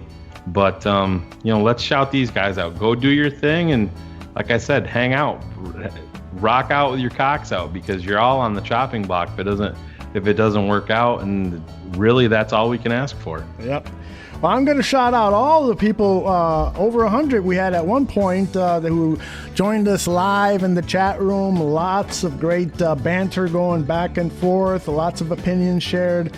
And I wish I could have shared more of them. But Dan Kelly, you're very welcome. He says, thanks for making our afternoon much more enjoyable. We're going to be here. We may come back later today if we get some interesting news. And Berlissimo has a very special show tomorrow. We're going to cover all the latest news on Berlissimo. His scheduled guest. Go ahead. Some breaking news here, Aldo, as we're going out. Yeah. Mike Garafolo from the NFL Network just tweeted out, I am not expecting Teddy Bridgewater to land with the Bears. Other quarterback options in play here. Ooh, there you go. There you go. Oh, man. If it's Foles, you better alert the FCC, because there's gonna be a lot of fines to pay. Do you think that Flip might have a say here on who the quarterback would be? Yeah, I think obviously they have to. That's why you bring in a guy like that, to use as a resource. But Nick Foles is one of the most overrated quarterbacks in my lifetime, living off a 4 or a 5 game span, and in separate stops. Yes, he had the fantastic year in 2014 or 2013, the 27 and 2 year. And then he's maxed out at 13 touchdowns, I think. Yes. And then everything else was 7 or below. Mm-hmm. And he's a backup quarterback. That's what he is. He's a backup. If Chicago, and with a monstrous amount of money left to him, if he's coming to Chicago, to me, you better be getting at minimum a second-round draft pick, plus a second and a fourth, if not their first rounder, to eat that. Because if they think that that's an answer, then if I'm choosing between trading for Nick Foles or signing Teddy Bridgewater straight out, I'm signing Teddy Bridgewater 10 times out of 10. Mm-hmm. Nick Foles is not an answer here, and he will. I said it the day that he signed. Anybody can look it up on Twitter. The day that he signed in Jacksonville, I said he'd be back in Philadelphia by 2020 or 2021 as a backup quarterback to Carson Wentz, because that's where he's comfortable. That's where he's had his success. That's where he knows the coaches, and that's what he is. That's what he is. And if they think that he's an answer in Chicago, then the Bears have big, big problems. Are you concerned at all about Mitchell Trubisky's psyche right now? Yeah. If they are unable to work out a deal with a veteran quarterback, and we've all been concerned about Mitch perhaps being very sensitive, and his feelings being hurt and so forth. I mean, this could be a disaster if Pace doesn't land a starting quarterback now. If you're going to go back into the season with Mitch Trubisky after an off season of all this speculation and his ass being dragged through the dirt, that's a little bit concerning. Yeah, and I mean, I don't think that these players are, I don't think that they don't know what's going on. I think this is probably something that Mitch has known for quite a while. Mm-hmm. And Tariq Cohen on his Twitch account said, I don't know why y'all think we're signing, why we're all, you're signing Teddy Bridgewater. That's not happening. So these guys know, they talk, they hear things, and it's going to be very interesting, because I said now we were, you're amped up and talking Teddy, but now that carpet seems to be potentially pulled out from underneath you, and then that brings Tampa in play. Now to me that says probably that maybe Tom Brady might be heading back to New England, maybe. Yeah. So there's a lot at play here, but it's going to be very interesting. But no, in terms of Mitch's psyche, yeah, I think that's issue number one with Mitch. I think it's always been that. I told you back when I read books because that's what leaders do. To me, that's a red flag right there. Yeah. That you're even talking about shit like that. You know, and I talked in a DM to George's guest Austin about that, and then because he said that he didn't find anything Mitch said in the press conference authentic, and to me that was part of it. And he's like, yeah, and with young quarterbacks, those issues don't usually get worked out in stop number one. Mm-hmm. They usually don't get worked out at all. But maybe if you have a chance, it'll get worked out in your second stop. And let's be honest, Mitch is seeing his NFL mortality flash in front of him right now. Yep. And that's just the way that it is. And the NFL is not for long. And it doesn't matter who you are. Last year, 2 years ago, we're Mitch. Shit changes fast. But, I mean, like I said, this is, if the Chicago Bears think that Nick Foles is any type of an answer, Aldo, we're in trouble. I'm just telling you right now. Yes. Can you imagine Ryan Pace's reputation? No. He sticks with Jay Cutler too long, in my mind. He signs Mike Glennon, misses on Mitchell Trubisky, and then he brings in a guy like Nick Foles. I mean, he could have maybe the worst reputation of any Chicago general manager in history if this thing. Totally agree. Oh my gosh. Totally agree. And then your pressure is all on the draft, mm-hmm. and then everybody in the world knows what you're going to be doing. You can't. That's what I'm saying. You can't. I don't know. I guess I'll save my fervor for Wednesday in terms of anything potentially happening with Nick Foles, especially if it's not coming with premium picks. Yep. That's the only way you can justify it, Aldo. And I'm not trying to say that as a Bears homer. I'm just being honest. You're looking at when the kid went from Houston to Cleveland, Osweiler, that whole deal. I think it was a second rounder that changed hands. It's got to be that at a minimum. Mm-hmm. At a minimum. Bellissimo has just put up a tweet from Dan Wiederer. The quote is, "The phones are active in the NFL world right now, and the Bears, per a source, are reaching out to the Bengals and Jaguars regarding trade possibilities for Andy Dalton and Nick Foles." Jesus, that can't be true. Yippee-ki-yay, motherfucker. We should know we're lovable losers in Chicago, and that's like I said. What did we say when Cars was here? Andy Dalton has always been the typical Chicago Bears move. It has been. You can say what you want, but he's the guy that's going to come in, and that's going to be the guy that props Mitch up. That maybe he beats Mitch out. Maybe he does. Whatever. It's on a 1-year contract, but here we go. This is crazy. Can you imagine? Hey, it's Trey Burton and Nick Foles. Yeah. It's like, I'm laughing because I don't want to cry. Yeah, exactly. Me too. All right, ladies and gentlemen, I want to thank Draft Dr. Phil, who took the longest lunch break in the history of workers in the state of Connecticut. He joined us for almost 2 complete hours, and our man Matt Carsonson was nice enough to set aside some time to join us. Shane Marsaw, he really is the smartest man in the bar room and maybe the entire world. And tomorrow, remember, we've got Bellissimo at 2 p.m. Central right here on our live Mixlr.com channel. And who knows, we may be back later this afternoon or tonight or first thing tomorrow morning. We'll be keeping an eye on things. Please follow us on Twitter at Bears Barroom and follow Shane at Wasram. W-A-S-R-A-M. Is that how you pronounce it, Wasram? Wasram. Yeah, it's my last name. It's my last name backwards. Yeah, but I can't Wasram. pronounce your name frontwards. Wasram. When I first came on Twitter, everybody was like, "Wow, did you used to play for the Rams?" Wasram. No, I didn't. No, he plays for Bears Barroom. That's who he plays for. All right, everybody. Thanks again for joining us in the chat room, and we'll talk to you later.